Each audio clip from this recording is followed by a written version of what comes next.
Praise the lord, హల్లెలూయా. దేవునికి మహిమ కలుగును గాక. ప్రభునందు ప్రియులారా,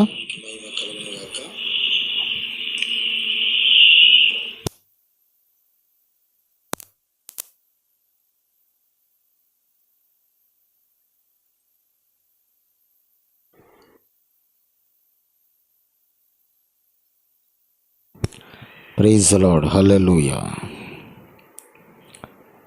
ప్రభునందు ప్రియులారా,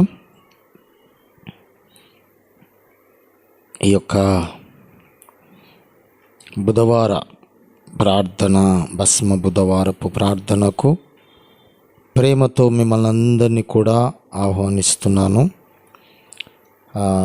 రండి, మనము అందరం కలిసి ప్రార్థనా పూర్వకంగా మనము దేవుని మాటలను విందాం. ఈరోజు ఒక ప్రత్యేకమైనటువంటి దినము. ఆ దినాన్ని బట్టి మనము ప్రభువుని స్తుతించాలి. దేవునికి మహిమ కలుగునుగాక.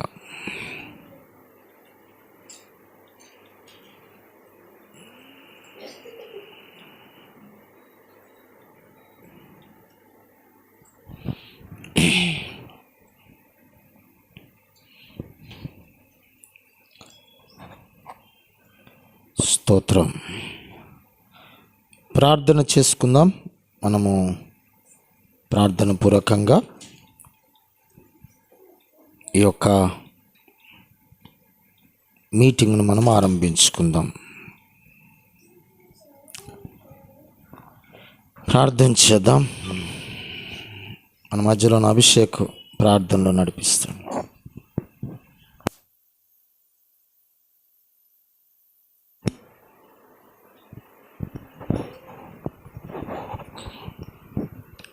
స్తోత్రం స్తోత్రం స్తోత్రం స్తోత్రం. హల్లెలూయా. యేసయ్యా, నీకు వందనాలు వందనాలు వందనాలు వందనాలు వందనాలు వందనాలు. స్తోత్రం. దయగల తండ్రి, ప్రేమగల ప్రభు, కృపల దేవా, నీ పరిశుద్ధ పాదాలు కొందనాలు స్తోత్రాలు చెల్లిస్తున్నాం. యేసయ్యా, గడిచిన కాలం అంతా మమ్మల్ని కాచి కాపాడి నీ సన్నిధి భద్రత నీడలో మమ్మల్ని ఉంచినందుకు మీకు వందనాలు నాయన. యేసయ్య, భస్మ బుధవారం కూడా మీ ఆరాధన జరుపుకుంటుండగా మాకు సహాయం చేయండి నాయన. మీకు వందనాలు స్తోత్రాలు చెల్లిస్తున్నాం. రావాల్సిన వారందరినీ సకాలంలో నడిపించండి నాయన. రాలేకపోతున్న వారిని తోడుకొని రండి. మీ కృపలో బలపరచండి నాయన. మీకు వందనాలు.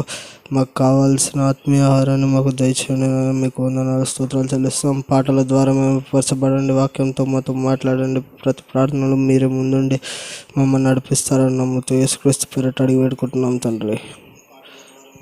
ఆమెన్.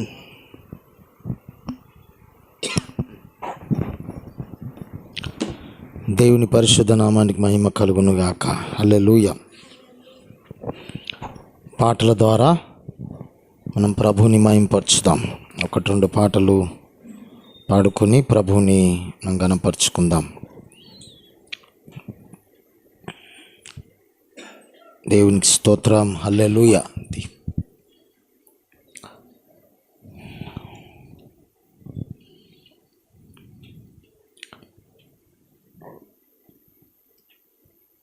ప్రైజ్ ది లార్డ్, హల్లెలూయా. అందరికీ కూడా ప్రేమపూర్వకమైన ఆహ్వానాన్ని తెలియచేస్తున్నాను. దేవుడు మనందరి జీవితాలను ఒక అద్భుత రీతిగా మండించునుగాక. ఆమేన్. స్తోత్రం.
హృదయుడవు, నీ స్వాస్థ్యము ఎన్నడూ ఎడబాయవు. ఎడారిలో ఊటలను, జలరాశులలో త్రోవలు ఏర్పరచువాడవు. సర్వలోకము నీకు నమస్కరించి నిన్ను కొనియాడును. దయగల హృదయుడవు, నీ స్వాస్థ్యము ఎన్నడూ ఎడబాయవు.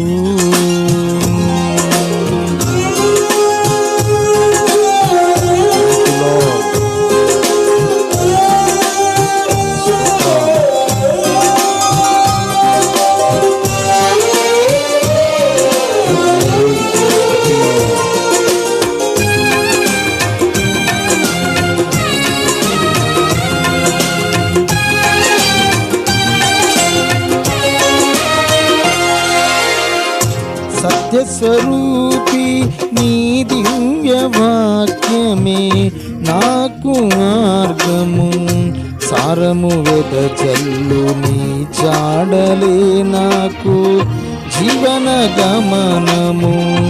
సత్యస్వరూపి నీ దివ్య వాక్యమే నాకు జీవ మార్గము.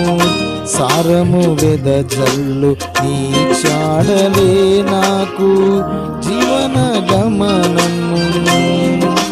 శ్రేష్టమైన ఉపదేశముతో జీవము కలిగిన సంఘములో నింపుచున్నావు.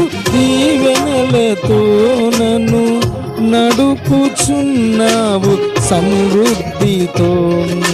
శ్రేష్టమైన ఉపదేశముతో జీవము కలిగిన సంఘములో నింపుచున్నావు. దీవెనలతో నన్ను నడుపుచున్నావు సమృద్ధితో. దయగల హృదయుడవు, నీ స్వాస్థ్యము ఎన్నడూ ఎడబాయవు.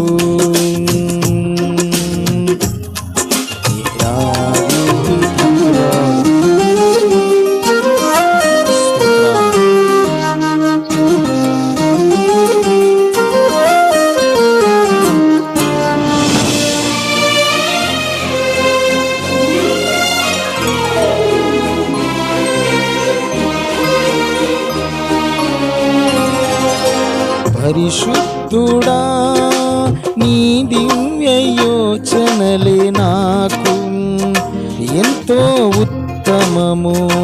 పరిశుద్ధుల సహవాసమే నాకు క్షేమాధారము. పరిశుద్ధుడా, నీ దివ్య యోచనలే నాకు ఎంతో ఉత్తమము. పరిశుద్ధుల సహవాసమే నాకు క్షేమాధారము. విశ్వాసమందు నిలకడగా నీ రాకడ వరకు మెలకువగా విసుగగ నిత్యము ప్రార్థింతును నిన్ను నిశ్చలమైన నిరీక్షణతో.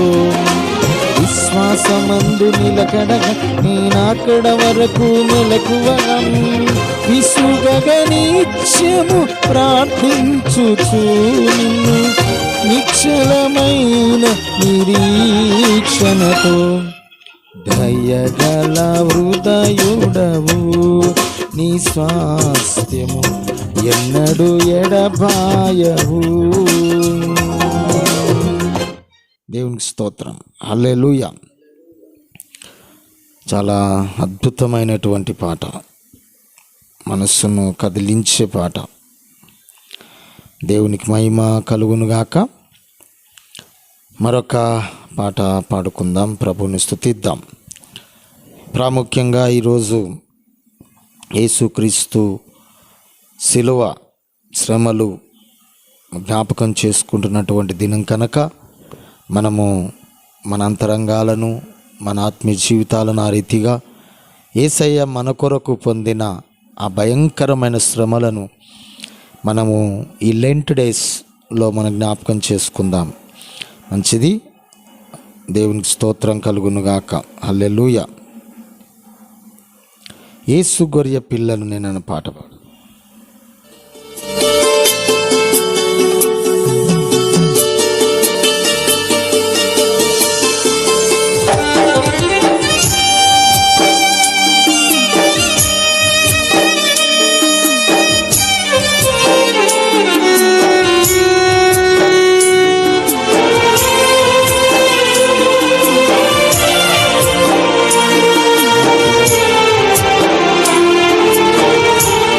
పిల్లను నేను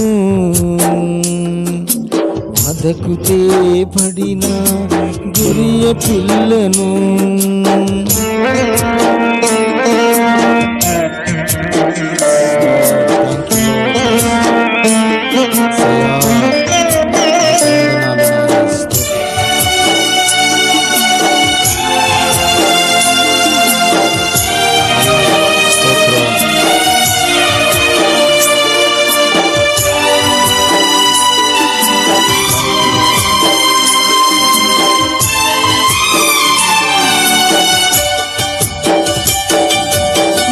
తలపై ముళ్ళు గుచ్చబడినవి, నా తలంపులు ఏడుస్తున్నవి.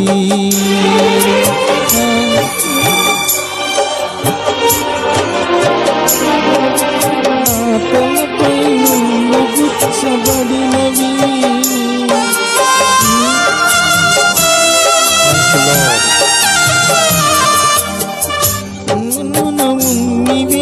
పడినది, నా చూపులు తలదించుకున్నవి. యేసు గొర్రె పిల్లను నేను వదకుతే పడిన గొర్రె పిల్లను, యేసు గొర్రె పిల్లను నేను వదకుతే పడిన గొర్రె పిల్లను. లార్డ్ యేసయ్యా, నీకు వందనాలు. వదకుతే పడిన గొర్రె పిల్లను,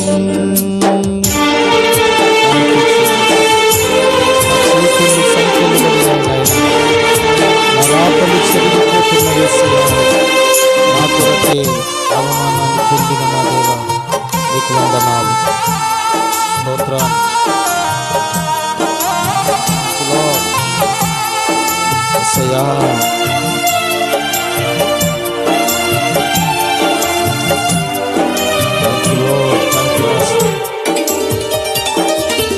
నా చేతులు సంకెళ్ళు పడినవి, నా రాతలు చెరిగిపోతున్నవి.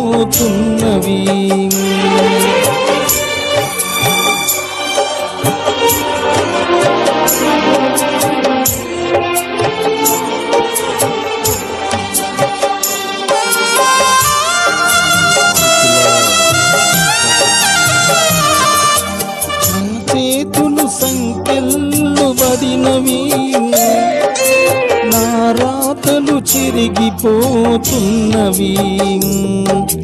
నా కాళ్ళకు మేకులు దిగబడినవి, నా నడకలు రక్తసిద్ధమైనవి. యేసు గొర్రె పిల్లను నేను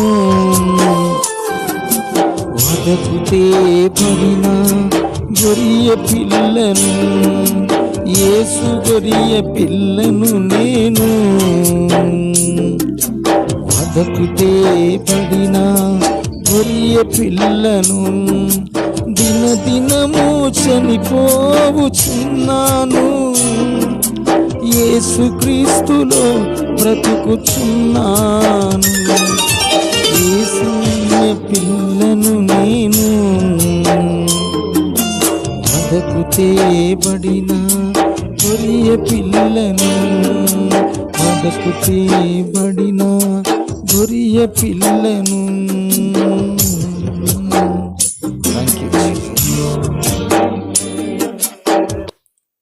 ఆమేన్. దేవునికి మహిమ కలుగును గాక.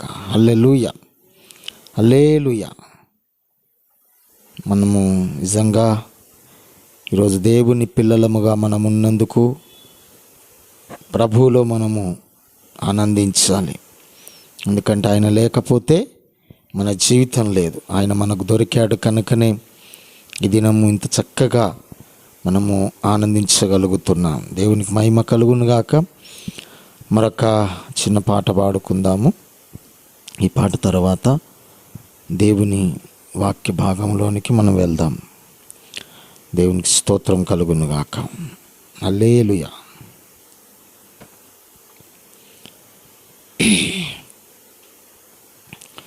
చాలునయ్యా చాలునయ్య నీ కృప నాకు చాలునని పాట పాడదాం.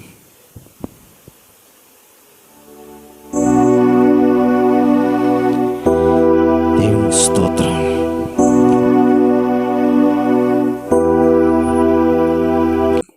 అందరం కూడా కళ్ళు మూసుకుందాం. మనం దేవుని చిన్న స్తుతి ఆరాధన చేద్దాం. నిజంగా ఈ దినము చాలా ప్రాముఖ్యమైనటువంటి దినము. ఎంత అద్భుతమైనటువంటి దినం అంటే మనం ఈరోజు ఒక ప్రత్యేకమైన రీతిగా దేవుడు మనతో ఉండి ఈ గొప్ప రక్షణానందములో మనం నిలవబెట్టి ఉచితమైన తన అనాది సంకల్పములో మనను బలపరుస్తున్న ఆ దేవుణ్ణి మనం ఎంతైనా మనము స్తుతించాలి. ఎంతగా స్తుతించాలి అంటే ఎంతైనా మనము స్తుతించాలి. సో కనుక ప్రభునందు ప్రియ దేవుని బిడ్డలారా, అందరము రెండు చేతుల ఆకాశం తట్టు పైకెత్తి దేవునికి వందనాలు చెప్పుదాం. యేసయ్యా, ఈ ప్రత్యేకమైనటువంటి లెంట్ డేస్ నాయనా మీరు మమ్మల్ని ప్రవేశింపచేస్తున్నారు. నాయనా ఈ అద్భుతమైన రీతిగా నాయన మమ్మల్ని బలపరచండి. ఆత్మీయ జీవితంలో పోరాటములో ఆయన ఒడిదుడుకులను ఎదుర్కోవడానికి మమ్మల్ని శక్తివంతులుగా తయారు చేయమని, నీ నామానికి మహిమ తెచ్చుకోమని, సమస్త మహిమ ఘనత ప్రభావాలు నీకే చెల్లించుకుంటే దీనదాసుని మరుగు చేసి నీ వాక్కు పంపించి మాట్లాడమని యేసునామమున అడుగుతున్నాము తండ్రి. ఆమేన్. దేవునికి మహిమ కలుగునుగాక. హల్లెలూయా. ప్రభునందు ప్రియులారా, ఈ ప్రత్యేకమైనటువంటి ఈ బుధవారము ప్రార్థనకు మిమ్మల్ని ఆహ్వానిస్తున్నాను. ప్రియులారా, ఈరోజు ఒక ప్రత్యేకమైనటువంటి దినము. ఏంటి ఆ ప్రత్యేకమైన దినం అంటే భస్మ బుధవారము. అంటే భస్మ బుధవారముగా యావత్తు క్రైస్తవ సంఘములు ఇవి ఆచరిస్తూ ఉన్నాయి, పాటిస్తూ ఉన్నారు. సో ఇవి మనం చేసుకోవచ్చా, వీటిని ఆచరించవచ్చా అనే ప్రశ్న మనకు వచ్చినప్పుడు ఆత్మీయకంగా ఎదుగుదలకు సహాయపడే ప్రతిది కూడా మనం చేయొచ్చు. సో ఆత్మీయ సోమరితనంలోకి తీసుకెళ్ళే ఏవి కూడా మనం చేయకూడదు. సో ఆ విషయాన్ని మనం గుర్తుపెట్టుకోవాలి. అది ఎందుకంటే చెయ్యాలి అని కొందరు, చేయకూడదు అని కొందరు. యేసు ప్రభు శ్రమలు ఆయన పొందకపోతే రక్షణ లేదు కదా, మరి ఆ శ్రమలను మనం ఇంకా భయంకరంగా ఎలాగూ మనం ఆచరిస్తాము అని చెప్పుకునే వాళ్ళు చాలామంది ఉంటారు. అయితే ఈ యొక్క శ్రమలు అంటే యేసు ప్రభు చనిపోయే దినములు దగ్గరకు వచ్చేసాయన్నమాట.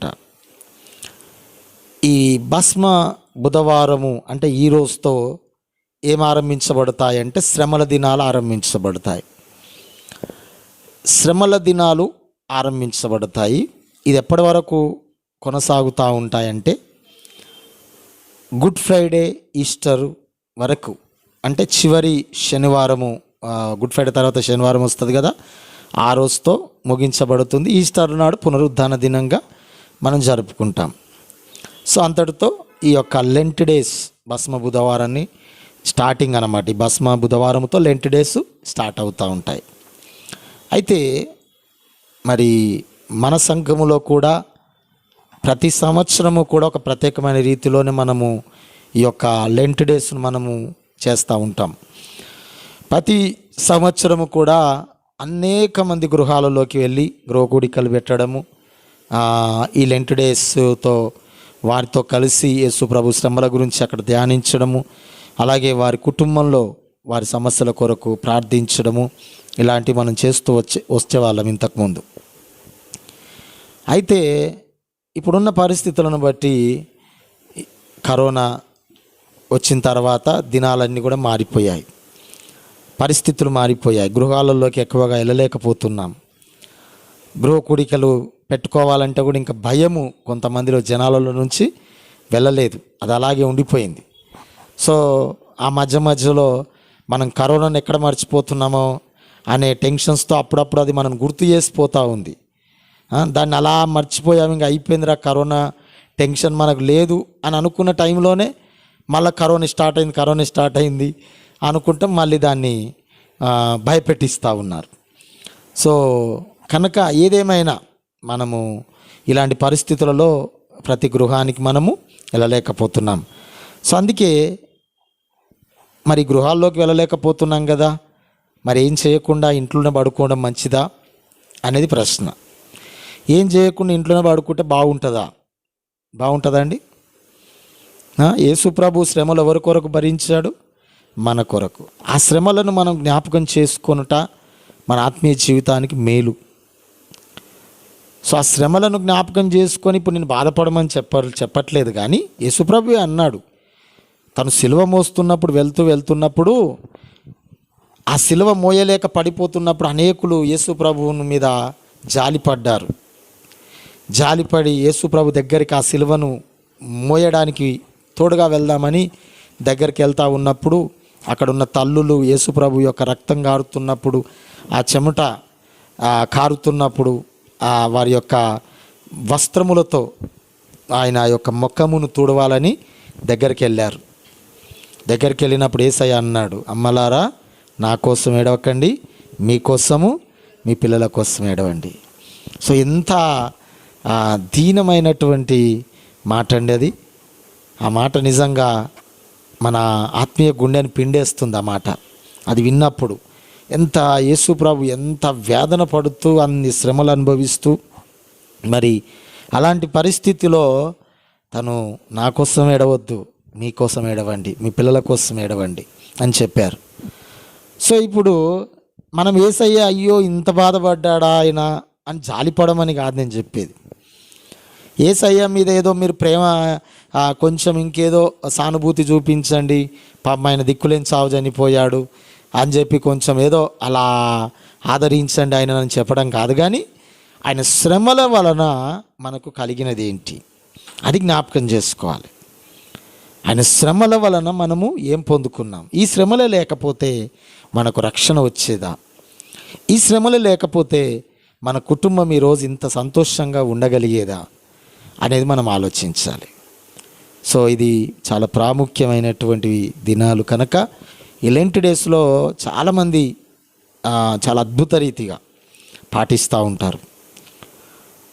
ప్రత్యేక రీతిగా ఇది పాటించాలనా వద్దా అన్నవారికి నేను చెబుతున్నాను, తప్పకుండా ఇది మన ఆత్మీయ జీవితానికి మేలే కనుక మనం పాటించిన తప్పేమీ లేదు, పాటించకపోయినా కూడా తప్పేమీ లేదు. అయితే ఒక విషయం చెప్తాను, పాటించడం బట్టి లాభం, పాటించకపోతే నష్టం ఎక్కువ, పాటిస్తే లాభము ఎక్కువగా ఉంటుంది. ఎలా అంటారా? మీరు చూడండి, ఈ యొక్క 40 రోజులు చాలామంది ఒక ప్రత్యేకంగా ఉంటారు. కొంతమంది ఆచారంగా పాటించే వాళ్ళు ఉన్నారు, వారి గురించి మనం మాట్లాడుకుందాం. వాళ్ళు తాగుబోతోడు ఉన్నాడు, వాడు మామూలు రెగ్యులర్గా తాగుతూ ఉంటాడు, కానీ లెంట్ డేస్లో వాడు ఏం కొట్టాడు? మందు తీసుకోడండి. ఎందుకంటే ఇది శ్రమల దినాలంట. మా ఇంట్లో మందు నడవదు, ఇప్పుడు నాన్ వెజ్ తినరు కొంతమంది. సో అలాగే ప్రతిరోజు మందిరానికి రాని వారు కూడా ఈ లెంట్ డేస్లో ఏం చేస్తారంటే తప్పకుండా ఏం చేస్తారు? మందిరానికి వచ్చి ప్రార్థన చేసుకోవడానికి ఇష్టపడుతూ ఉంటారు. అంతేకాదు ప్రతిరోజు కుటుంబంగా ఆత్మీయ జీవితాన్ని కట్టుకోవడానికి ఏకంగా ఇళ్ళల్లో గృహకూడికలు ఏర్పాటు చేసుకుంటారు. వారున్న స్థలాల్లో గొప్ప గొప్ప వేడుకలను చేస్తూ యేసు ప్రభు మా కొరకు చనిపోయాడని చాలా అద్భుత రీతిగా జరిగిస్తూ ఉంటారు. ఏదేమైనా ఈ లెంట్ డేస్ మన ఆత్మీయ జీవితాలకి ఇది ఉపయోగం. ప్రార్థన చేయని వారు కూడా ఏం చేస్తారు ఈ లెంట్ డేస్లో అంటే ప్రార్థన చేస్తారు. అంతేకాదు ఎప్పుడు మనకు తిండి మీద ఉన్న ధ్యాసనే ఉంటుంది. ఇక తిండి తప్ప ఇంకా వేరే ధ్యాస లేదు. ఏమండి, మనము పని చేస్తున్నాం ఎందుకు? కోటి విద్యలు కూటి కొరకే, కోటి పనులు కూడా ఎందుకు? అది మనం కూటి కొరకే చేస్తున్నాం. సో దాని కొరకే మన చింత. ఈ లెంట్ డేస్లో ఏమండి, తిండిని పక్కకు పెట్టి ఉపవాసం ఉండేవాళ్ళు ఎక్కువగా ఉంటారు. ఉపవాసాలు ఉంటారు ఎక్కువగా. ఇది చాలా సంతోషం. ఎందుకంటే ఉపవాసం ఉంటారు, దేవుని దగ్గర అవుతారు, ఆత్మీయ జీవితాన్ని కట్టుకుంటారు, సంఘములో వారు ప్రత్యేకంగా ఉంటారు. వారికి ఉన్న దురలవాట్లు, వారికి ఉన్న ఏదైనా చెడు అలవాట్లు ఉంటే అవి చేయడానికి ఇంకా బయటికి వెళ్ళరు. వాక్యముతో ఎక్కువ గడుపుతారు, దేవునితో ఎక్కువ గడుపుతూ ఉంటారు. కనుక ఈ లెంట్ డేస్ చాలా అద్భుతమైనటువంటివి. అంతేకాదు వీటన్నిటికంటే ప్రాముఖ్యంగా మన ఆత్మీయ బలిపీఠములు కట్టుకోవడానికి ఇది ఒక మంచి అవకాశం. హల్లెలూయా. ప్రియులారా, గమనించండి, లెంట్ డేస్ ఎప్పటి నుండి స్టార్ట్ అవుతాయి అంటే యాక్చువల్గా ఈ రోజు నుంచే స్టార్ట్ అవుతాయి. భస్మ బుధవారముతో లెంట్ డేస్ ఆరంభించబడతాయి. మీకు కొంత నాలెడ్జ్ ఉండాలని చెప్తా ఉన్నాను. సో ఈ లెంట్ డేస్ ఎన్ని రోజులు ఉంటాయి? ఎన్ని రోజులు చెప్పాలి? నాకు వినబడతలే మధ్య, గట్టిగా చెప్పాలి. ఎన్ని రోజులు ఉంటాయి లెంట్ డేస్? 40 రోజులు. ఇప్పుడు మీరు క్యాలెండర్ చూడండి. ఈరోజు ఎంత డేటు? 22. మనకు ఈస్టర్ ఎప్పుడు వస్తుంది? ఈస్టర్ ఏ డేట్ అమ్మా? Good Friday, Saturdays, Easter. చూడండి ఒకసారి ఏ date?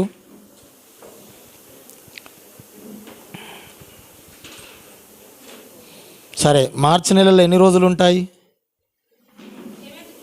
7th good Friday. Okay, మార్చి నెలలో ఎన్ని 31. మార్చి నెలలో 1 to 31 ఉంటుంది కనుక 31 డేస్ అవి. ఇప్పుడు ఇవన్నీ ఎన్ని రోజులు? 22 అంటే ఈ రోజు నుంచి స్టార్ట్ చేయండి. ఈ 28 కదా లాస్ట్. ఈ ఎన్ని రోజులు అయినాయి? 22 7 డేస్. 31 20 ఈ 31 7 డేస్ ఎన్ని అయినాయి? 31 7 ఎన్ని? 38. ఈస్టర్ ఎప్పుడు అన్నా బాబు? 9th. అంటే ఇంక అక్కడ ఎన్ని రోజులు మిగిలి ఉన్నాయి? ఇప్పుడు ఆల్రెడీ 38 డేస్ మార్చి 31 వరకే అయిపోయాయి. ఇంకెన్ని రోజులు ఉన్నాయి మరి? ఎన్ని రోజులు ఉన్నాయి అంటే ఎన్ని రోజులు అవుతున్నాయి మరి? అప్పుడు 38 ఇవి ఇప్పుడు 9th కదా ఈస్టరు. ఆ 9 డేస్ కలపండి, ఎన్ని అవుతున్నాయి? 38 9 కలిపితే 47. మనం ఎన్ని రోజులు అనుకుంటున్నాం మరి? ఎందుకు ఈ గ్యాప్ వచ్చింది దీంట్లో? 7 రోజులు ఎందుకు ఎక్సెస్ వచ్చింది? మళ్ళీ 40 డేస్ అంటున్నాం కదా దీన్ని. 40 డేస్ అంటున్నాం కదా. ఈ రోజు నుంచే స్టార్ట్ కదా శ్రమల దినాలంటే. ఎందుకు అంటే దాంట్లో ఆదివార దినము, పునరుద్ధాన దినము. ప్రతి ఆదివారం మనం ఏ దినంగా జరుపుకుంటాం? పునరుద్ధాన దినం జరుపుకుంటాం. ఈ పునరుద్ధాన ఆదివార దినాలు తీసేయాలి. తీసేసినప్పుడు మనకి ఏది వస్తుంది? అప్పుడు క్యాల్కులేషన్ 40 డేస్ వస్తాయి. అర్థమైందా మీకు? సో ఏదేమైనా ఇప్పుడు మనం ఏదో ఈరోజు యాష్ వెడ్నెస్డే అని యావత్తు లోకం జరుపుకుంటా ఉంది కనుక మనం ఏదో ఫార్మాలిటీగా ఈరోజు జరుపుకుంటున్నాం. కానీ యాక్చువల్గా మనకు ఈ సండే మండే అనేది ఏం లేదు. కానీ నెక్స్ట్ మనకు ఆ డేటు చూసుకొని నెక్స్ట్ 40 డేస్ మనము ప్రత్యేకమైనటువంటి ఉపవాస ప్రార్థనలు ఉండబోతున్నాయి. సో అందులో ఇంక్లూడింగ్ సండే కూడా కలుపుకొని, ఓకేనా? దేవునికి మహిమ కలుగును గాక. సో మంచిది. ఎందుకు 40 రోజులు ఉండాలి? ఎందుకంటే కొంతమంది మేధావులు ఎక్కువగా ఉంటారు. మనకి ఏదో ఒక టైంలో ఇలాంటి డౌట్ వస్తుంది. 40 7 రోజులు ఉంటే మన 40 రోజులు అని అన్నారు, ఈ డేట్ మర్చిపోయారా, లెక్కలు మర్చిపోయారా అని మళ్ళీ ఆ కన్ఫ్యూజన్ మీకు ఉంటుందని అందుకే అని క్లియర్ చేశాను. సో యాక్చువల్గా ఇది ఆచారంగా చేస్తున్నారు కనుక సండేలు ఏమైనా తీయొచ్చు, ఏమైనా పెట్టవచ్చు, ఓకేనా, ఏమైనా తీయొచ్చు. సో మనం అది కాదు, మన ఉపవాసాలు ప్రత్యేకంగా 40 రోజులు ఇక్కడనే సండే ప్రతి రోజు సాయంకాలం చర్చిలోనే ఉంటాయి. ప్రత్యేక రీతిగా అనేక వాటి కొరకు మనము కొన్ని ప్రార్థనలు చేయవలసిన అవసరం ఉన్నది. ఒక్క పూట తిని, ఒక్క పూట మీరు వీలైతే మార్నింగ్ నుంచి 3 వరకు కొంతమంది ఉంటారు, కొంతమంది 3 నుంచి నైట్ తినడం మానేసి ఉంటారు. మీకు వీలవుతే ఉండండి, మాకు వీలు కాదయ్యా మేము పనులు చేసుకుంటామంటే పర్వాలేదు. నేనైతే నాకు అలా అలవాటు లేదు, నాకు మార్నింగ్ నుంచి కూడా అంత ఫాస్టింగ్గా ఉంటాను, నైటు ఎప్పుడో ఈ ప్రేయర్ అయిపోయాక తినడం ఒక్కటే నాకు అలవాటు. సో ఆ విధంగా ఎవరికి ఎలా తోచిందో అలా చేయండి. ముఖ్యంగా ఏంటంటే దీని ఉద్దేశం ప్రార్థనలు చేద్దాం, అనేకమైన విషయాలు దేవుని దగ్గర మనం గోజాడుదాం. ఈ విషయాల కొరకు మీరు కూడా సిద్ధపడండి, మీ ఆత్మీయ బలిపీఠాలను కట్టుకోవడానికి, దేవుని రాజ్యం కొరకు మీరు మీ వంతుగా మీరు ప్రార్థన, నేను చెప్తున్నానండి, ప్రార్థన మన జీవితంలో ఉంటే ఏదైనా చేయగలుగుతాం. హల్లెలూయా. ప్రార్థన ఏ కుటుంబంలో ఉండదో, ప్రార్థన ఎవరి జీవితంలో ఉండదో, దేవుని వాక్యం ఎవరి జీవితంలో ఉండదో వారు ఎంతసేపు హాస్పిటళ్లకు అక్కడ ఇక్కడ తిరగడమే ఉంటుంది, ఇంకా వేరే పని ఉండదు. వాటికే పెట్టుకుంటూ పోవాలి డబ్బులు, అంతే. కష్టం చేస్తున్నా కూడా ఆశీర్వాదం ఉండదు దాంట్లో. ఎందుకు అంటే దేవుని వాక్యము లేదు, ప్రార్థన లేదు. ఈ 2 ఉండాలి మన జీవితంలో.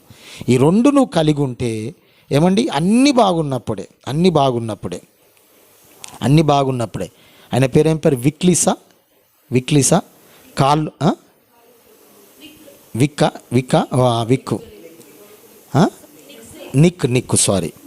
సో ఆయనకు 2 చేతులు లేవు, 2 కాళ్ళు లేవు, ఓన్లీ మొండేము. ఇటీవల ప్రాంతంలో ఆంధ్ర ప్రాంతానికి వచ్చాడు. ఎంత అద్భుతమైన సాక్ష్యం. మన గౌరవనీయులు వైఎస్ ఆంధ్రప్రదేశ్ ముఖ్యమంత్రి వైఎస్ జగన్మోహన్ రెడ్డి గారిని కలిశారు, చాలా అద్భుత రీతిగా మాట్లాడారు. ఎంత కాళ్ళు చేతులు లేకపోయినా దేశాలు తిరుగుతూ దేవుని పరిచర్య చేస్తున్నాడు. మనమేమో అన్నీ బాగుంటే మాత్రం దేవుని దగ్గరికి రావు, అన్నీ పాడైపోయిన తర్వాత నాకు సేవ చేయాలని ఆశ ఉంది. నాకు కాళ్ళు ఉన్నంత వరకు నడువలేను ప్రభు సేవకు, నాకు కాళ్ళు ఉన్నంత వరకు నడువలేను ప్రభు సేవకు, 2 కాళ్ళు పోయాక నడువాలని ఉంది ప్రభు సేవకు. ఏమైందంటే అప్పుడు కాళ్ళు చేతులు అన్నీ బాగున్నప్పుడే ఎవరి కొరకు నడవాలి, యేసయ్య కొరకు నడవాలి. కొంచెం త్యాగం చేసుకుందామండి, కొన్ని వదిలిపెట్టాలి, కొంచెం నిద్ర త్యాగం చేయాలి, కొంచెం పని తగ్గించుకోవాలి. ఎప్పుడు మన కుటుంబం కొరకే కదా, మన జీవితం అంతా కూడా దేని కొరకు మనం ప్రయాసపడుతూ ఉన్నాం. ఏమి తినాలి, ఏమి ధరించుకోవాలి, ఏమి కట్టుకోవాలి, వీటి కొరకు ప్రయాస. ఈ టైంలోనైనా కనీసము నేను కొంత సమయాన్ని దేవుని దగ్గర గడుపుతాను అని నేను చెప్తున్నానండి. 40 రోజులు మీరు దేవుని దగ్గర మీరు ఏ సమస్యలు తీసుకొని వస్తారో రండి, వాటిని ఇక్కడ దేవుని సన్నిధిలో పెడదాము. అందరం లైవ్లో కొద్దిసేపు అట్లా వాక్యం చెప్పేసి ముగించేసి ప్రార్థన చేద్దాం. చిన్న ప్రార్థన ఎందుగా చేద్దాం. ఆ సమస్యలు మనం రాసుకొని మనం ప్రార్థన చేద్దాం. ఈస్టర్ వరకు మనకు ఆ సమస్య నుంచి విడుదల వస్తుందా రాదా చూడండి మీరు. హల్లెలూయా. ఎందుకంటే అన్ని కోణాల్లో మనము మన సంఘముగా ఉన్న ప్రతి ఒక్కరు తయారు కావాలి. ఏమండి, మంచి గొప్ప విజయాలు జరగడానికి రావాలి అంటే దాని వెనక ఏముంటుందంటే ప్రార్థన. పాటలు పాడేవారు బహిరంగంగా పాడతారు, వాక్యం చెప్పేవాళ్ళు బహిరంగంగా చెబుతారు, కానీ ప్రార్థన చేసేవాడు రహస్యంగా చేస్తాడు. అది దేవునికి నచ్చిన ప్రార్థన. హల్లెలూయా. మనం ప్రార్థన చేయనప్పుడు నీ గదిలోనికి వెళ్ళి రహస్యమందున నీ తండ్రితో నువ్వు మాట్లాడుకోవాలి. ఈ అనుభవం మనకు వస్తే ఎంత అద్భుతమైన జవాబులు, ఎంత అద్భుతమైన ఫలితాలు చూడ. ఎందుకు మారరండి? నీ భర్త ఎందుకు మారడు? నీ పిల్లలు ఎందుకు మారడు? నీ కుటుంబం ఎందుకు మారదు? నీ జీవితం ఎందుకు ఇలాగే ఉంటుంది? ఎందుకు మారదండి? మనం దేవుని కొరకు చిన్న సాక్రిఫై కూడా చేయం, చిన్న త్యాగం చేయం, చిన్నది వదులుకోము. మన పనులను వదులుకోము, మన నిద్రను మానుకోము, మన ఏవి మానుకోము, కానీ దేవుడు మాత్రం నాకు అన్ని ఇవ్వాలి. దేవునికి మాత్రం దేవుడు నాకు అన్ని ఇచ్చేయాలి. మనం దేవునికి ఇచ్చేది మాత్రం కొసరు. కొంతమంది కానుకలు వేస్తున్నారు, చినిగిపోయిన నోట్లు వేస్తున్నారు. లైవ్లో చెప్తున్నాను, చినిగిపోయిన నోట్లు. ఒక 10 రూపీస్ ఈ పక్క ఒక నోటు ఉంటుంది, ఆ పక్క ఇంకొక నోటు ఉంటుంది. అది బయటికి వెళ్తే ఆ నోటు చెల్లుతుందా అండి? చెల్లుతుందా? మరి నీకు చెల్లనప్పుడు దేవునికి ఎలా చెల్లుతుంది? పాస్టర్ గారికి ఎలా చెల్లుతుంది అది? మనం దేవునికి నువ్వు 10 రూపాయలు కాదు, నువ్వు 1 రూపాయి ఇచ్చినా సరే దేవుడు చూస్తున్నాడు. 2 కాసులు ఇచ్చిన విధవరాల్ని దేవుడు ఏం చేశాడు? బీద విధవరాల్ని చూశాడు. లక్షలు ఇచ్చిన వాళ్ళని చూడట్లేదు దేవుడు. నువ్వు 1 కాసు తెచ్చినా సరే ఎంత ప్రేమతో ఇస్తున్నావు, ఎంత తీర్మానంతో ఇస్తున్నావు, ఎంత త్యాగంతో ఇస్తున్నావు, ఎంత సమర్పణతో ఇస్తున్నావు, దేవుడు చూస్తున్నాడు. సో కనుక దేవుని కొరకు నువ్వు చేస్తున్న ప్రతి త్యాగము, దేవుని కొరకు నువ్వు వేస్తున్న ప్రతి అడుగు, దేవుని కొరకు నువ్వు కారుస్తున్న ప్రతి కన్నీరు విలువగలిగినది. హల్లెలూయా, విలువగలిగినది. మన ప్రతి కన్నీరు ఏంది? ఆయన ముందుంచబడిన ఆ యొక్క గ్రంథములో జ్ఞాపకార్థంగా రాయబడుతూ ఉంటాయట. జ్ఞాపకార్థంగా మలాకి గ్రంథములో 4వ అధ్యాయంలో ఉంటుంది అది. జ్ఞాపకార్థం 3వ అధ్యాయం అనుకుంటాను. జ్ఞాపకార్థ గ్రంథములో మనము మాట్లాడుతున్న ప్రతిదీ, కారుస్తున్న ప్రతి కన్నీరు అందులో రాయబడుతూ ఉంటాయంట. నువ్వు కారుస్తున్న కన్నీరుకు జవాబు తప్పకుండా ఉంటుంది అన్న విషయాన్ని మర్చిపోవద్దు. నువ్వు మర్చిపోదు. ఎందుకు 40 రోజులు మనం చెయ్యాలి అంటే, పరిశుద్ధ బైబిల్ గ్రంథములో 40 రోజుల ఉపవాసము చేసిన వాళ్ళు అద్భుతమైనటువంటి జవాబులు పొందుకున్నారు. 40 రోజులు ఎందుకు మనం చెయ్యాలి అన్నదానికి ఉదాహరణకు చెబుతున్నాను. బైబిల్ గ్రంథములో నోహవు కాలములో జలప్రలయం వచ్చింది. ఎన్ని రోజులు వచ్చింది? 40 రోజులు 40 రాత్రులు.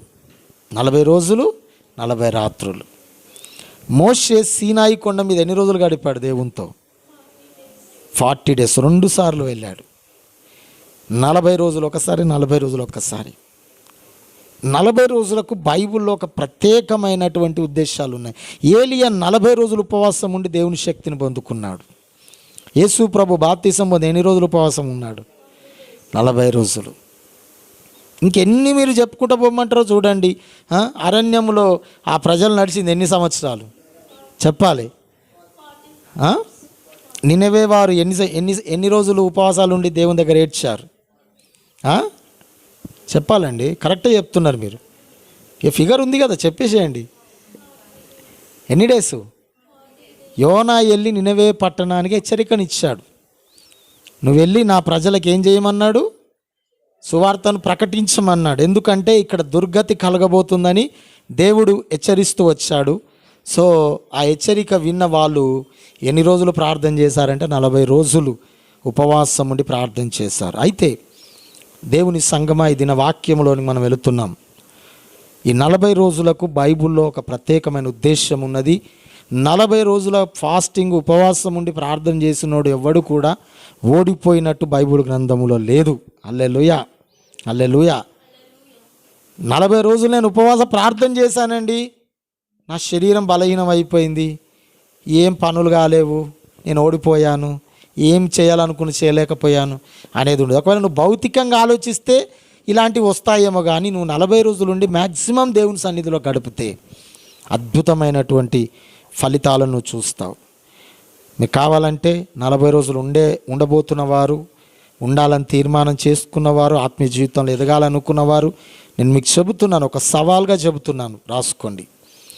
మీ ముందు మీకు ఒక జటిలమైన సమస్య ఏది ఉన్నదో, మీ జీవితంలో ఏ సమస్య చేత మీరు వేధించబడుతున్నారో, ఏ సమస్య చేత మీరు పోరాడుతూ అలసిపోతున్నారో, ఆ సమస్యను ఈ 40 రోజులలో ముందు పెట్టుకోండి. ఏం చేయండి? మీరు జయించలేకపోతున్న సమస్యను మీ ముందు పెట్టుకోండి. ముందు పెట్టుకొని ఆ సమస్య గురించి ఈ 40 రోజులు వ్రత దినములుగా ప్రతిష్ఠ చేసుకొని ప్రార్థన చేయండి. ఆఫ్టర్ 40 days తర్వాత నీ ప్రశ్నకు, నువ్వు ఆ ఎదిరించలేని పోతున్నటువంటి ఆ సమస్యను ఎలాగ ఎదుర్కొంటావో, ఎలాగ విజయం పొందుతావో నువ్వే చూస్తావు జవాబు. నేను చెప్పవసరం లేదు ఇక. హల్లెలూయా, ఇది దేవుని మాట. సో కనుక మీ సమస్యల కొరకు ముందు, నీ సమస్యల కొరకు ఎవరు ప్రార్థన చేయాలి? ఎవరు చేయాలి? నీ సమస్యల కొరకు నువ్వే ప్రార్థన చేయాలి. నీకు అనారోగ్య సమస్యలు ఉండని, ఆర్థిక సమస్యలు ఉండని, సాతాను ద్వారా భయంకరంగా పీడించబడుతున్నటువంటి పరిస్థితులు ఉండని, ఏ పరిస్థితులను ఉండని నీవు తీర్మానం చేసుకున్నంత వరకు నీ పరిస్థితులు, నీ స్థితిగతులు మారవు అని ప్రభుపేట మనవి చేస్తున్నాను. మనం ఒక తీర్మానం చేసుకుంటేనే మన పరిస్థితులు మారుతాయి. హల్లెలూయా. మన పరిస్థితులు మారాలని ఎంతమందికి ఆశ ఉంది? ఈరోజు మారాలంటే నువ్వేం చేయాలి? ఈరోజు మన ఆదివారం వాక్యం చెప్పినాను, 2వ ఆరాధనలో. ఏం వాక్యం? 2 ఆరాధనలు అవే చెప్పాను. కానీ ఏ వాక్యము? దేవునికి ఎవరు కావాలి? నేనే కావాలి. నువ్వే కావాలంటే ఏం చేయాలి? నేనే కావాలంటే ఏం చేయాలి? ఎట్లా ఉన్నోళ్ళో అట్లా ఉంటే నేను కావాలన్నావు కదా అని అంటే అవుతుందా? నన్ను కోరుకున్నావయ్యా, ఎందుకు? నాలో ఏమున్నది మంచితనం? నేను గొప్పవాడిని కాదు, ప్రయోజకుని కాదు, ఎందుకు పనికిరాని నన్ను కోరుకున్నావు కదయ్యా. నేను ఎలా ఉండాలి చెప్పు, నీకు నచ్చే పనులు ఎలా చేయాలి చెప్పు, నాకు నేర్పించయ్యా అని ప్రభువుని అడగండి, ఆయన నేర్పిస్తాడు. ఆయనకు నచ్చినట్టు మనం చేయము, ఆయన మెచ్చినట్టు మనం ఉండము. ఆయనకు నచ్చినట్టు చేయము, మెచ్చినట్టు ఉండము. ఎట్లా అండి దేవుడు కార్యాలు చేస్తాడు? దయచేసి వినండి. ప్రత్యేకమైన రీతిగా మీ ఆత్మలను, మీ ఆత్మ జీవితాన్ని మీరు సిద్ధపరచుకోండి. దేవుడు నన్ను కోరుకున్నాడనే విషయాన్ని నువ్వు మర్చిపోదు. హల్లెలూయా. సో కనుక ఈరోజు భస్మ బుధవారం గురించి మనం మాట్లాడుకోబోతున్నాం. ఏ బుధవారం గురించి? బుధవారం.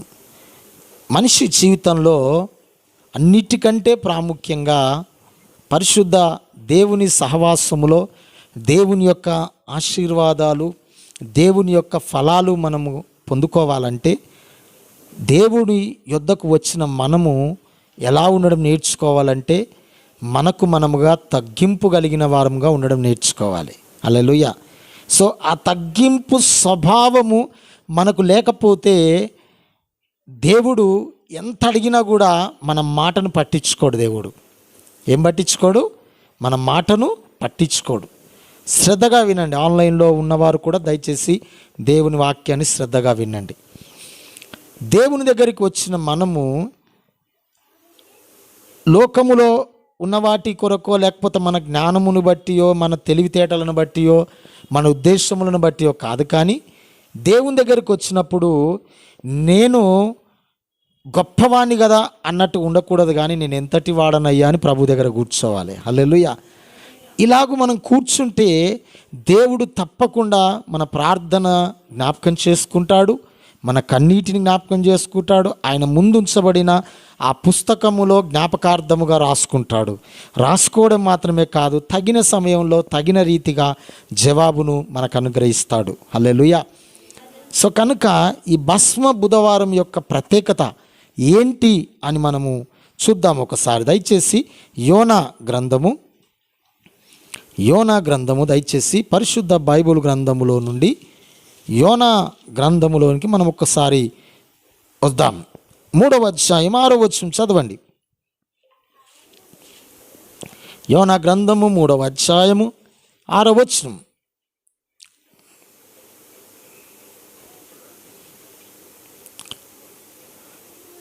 చదవండి. 3వ అధ్యాయము 6వ వచనం. ఆ సంగతి నినవే రాజునకు వినిపించినప్పుడు అతడును తన సింహాసనమును దిగి తన రాజవస్త్రాలు తీసుకొని కట్టుకొని బూడిదలో కూర్చుండెను. దేవునికి మహిమ కలుగును గాక. హల్లెలూయా. ప్రభునందు ప్రియ దేవుని బిడ్డలారా, భస్మ అంటే అర్థం ఏంటంటే బూడిద అని అర్థం. భస్మ అంటే అర్థము బూడిద. ఇంగ్లీష్లో అయితే యాష్ అంటారు. బూడిద. ఈ బూడిదకు బైబిల్లో ఒక ప్రత్యేకమైనటువంటి రీతిగా ఈ బూడిద గురించి బైబిల్లో రాయబడి ఉన్నది. చూడండి ప్రియ దేవుని బిడ్డలారా, బూడిద దేనికి సాదృశ్యము? బూడిదను మనము దేనికి సాదృశ్యంగా చూసుకోవచ్చు? ఎలాగూ మనము బూడిదను చూడొచ్చు అంటే బూడిద తగ్గింపుకు సాదృశ్యంగా మనం చూసుకోవచ్చు. బూడిద అది గొప్పతనాన్ని సూచించట్లేదు, కానీ మన తగ్గింపు స్వభావాన్ని చూపించేదిగా బూడిద ఉన్నది ఇక్కడ. హల్లెలూయా. చాలా మీరు శ్రద్ధగా ఆలకించండి. నేను కొన్ని మాటలు నేను చెప్పి ముగించేస్తాను. బూడిద తగ్గింపుకు సాదృశ్యంగా బైబిల్లో ఉన్నట్టుగా మనం చూస్తూ ఉన్నాం. చూడండి దేవుని సంగమా, నినవే పట్టణస్థుల దోషము బహు ఘోరముగా ఉన్నట్టుగా మనం చూస్తూ ఉన్నాం. ఇక్కడ ఈ యోనా గ్రంథములో మనకు చాలాసార్లు మనం చూసినటువంటి విషయాలే. నినవే పట్టణస్థుల దోషము బహు ఘోరంగా ఉన్నదట. ఈ నినవే దోషము ఎక్కువగా ఉన్నదని చెప్పడానికి దేవుడు ఒక ప్రవక్తను పంపించాడు. ఆ ప్రవక్త పేరే యోనా.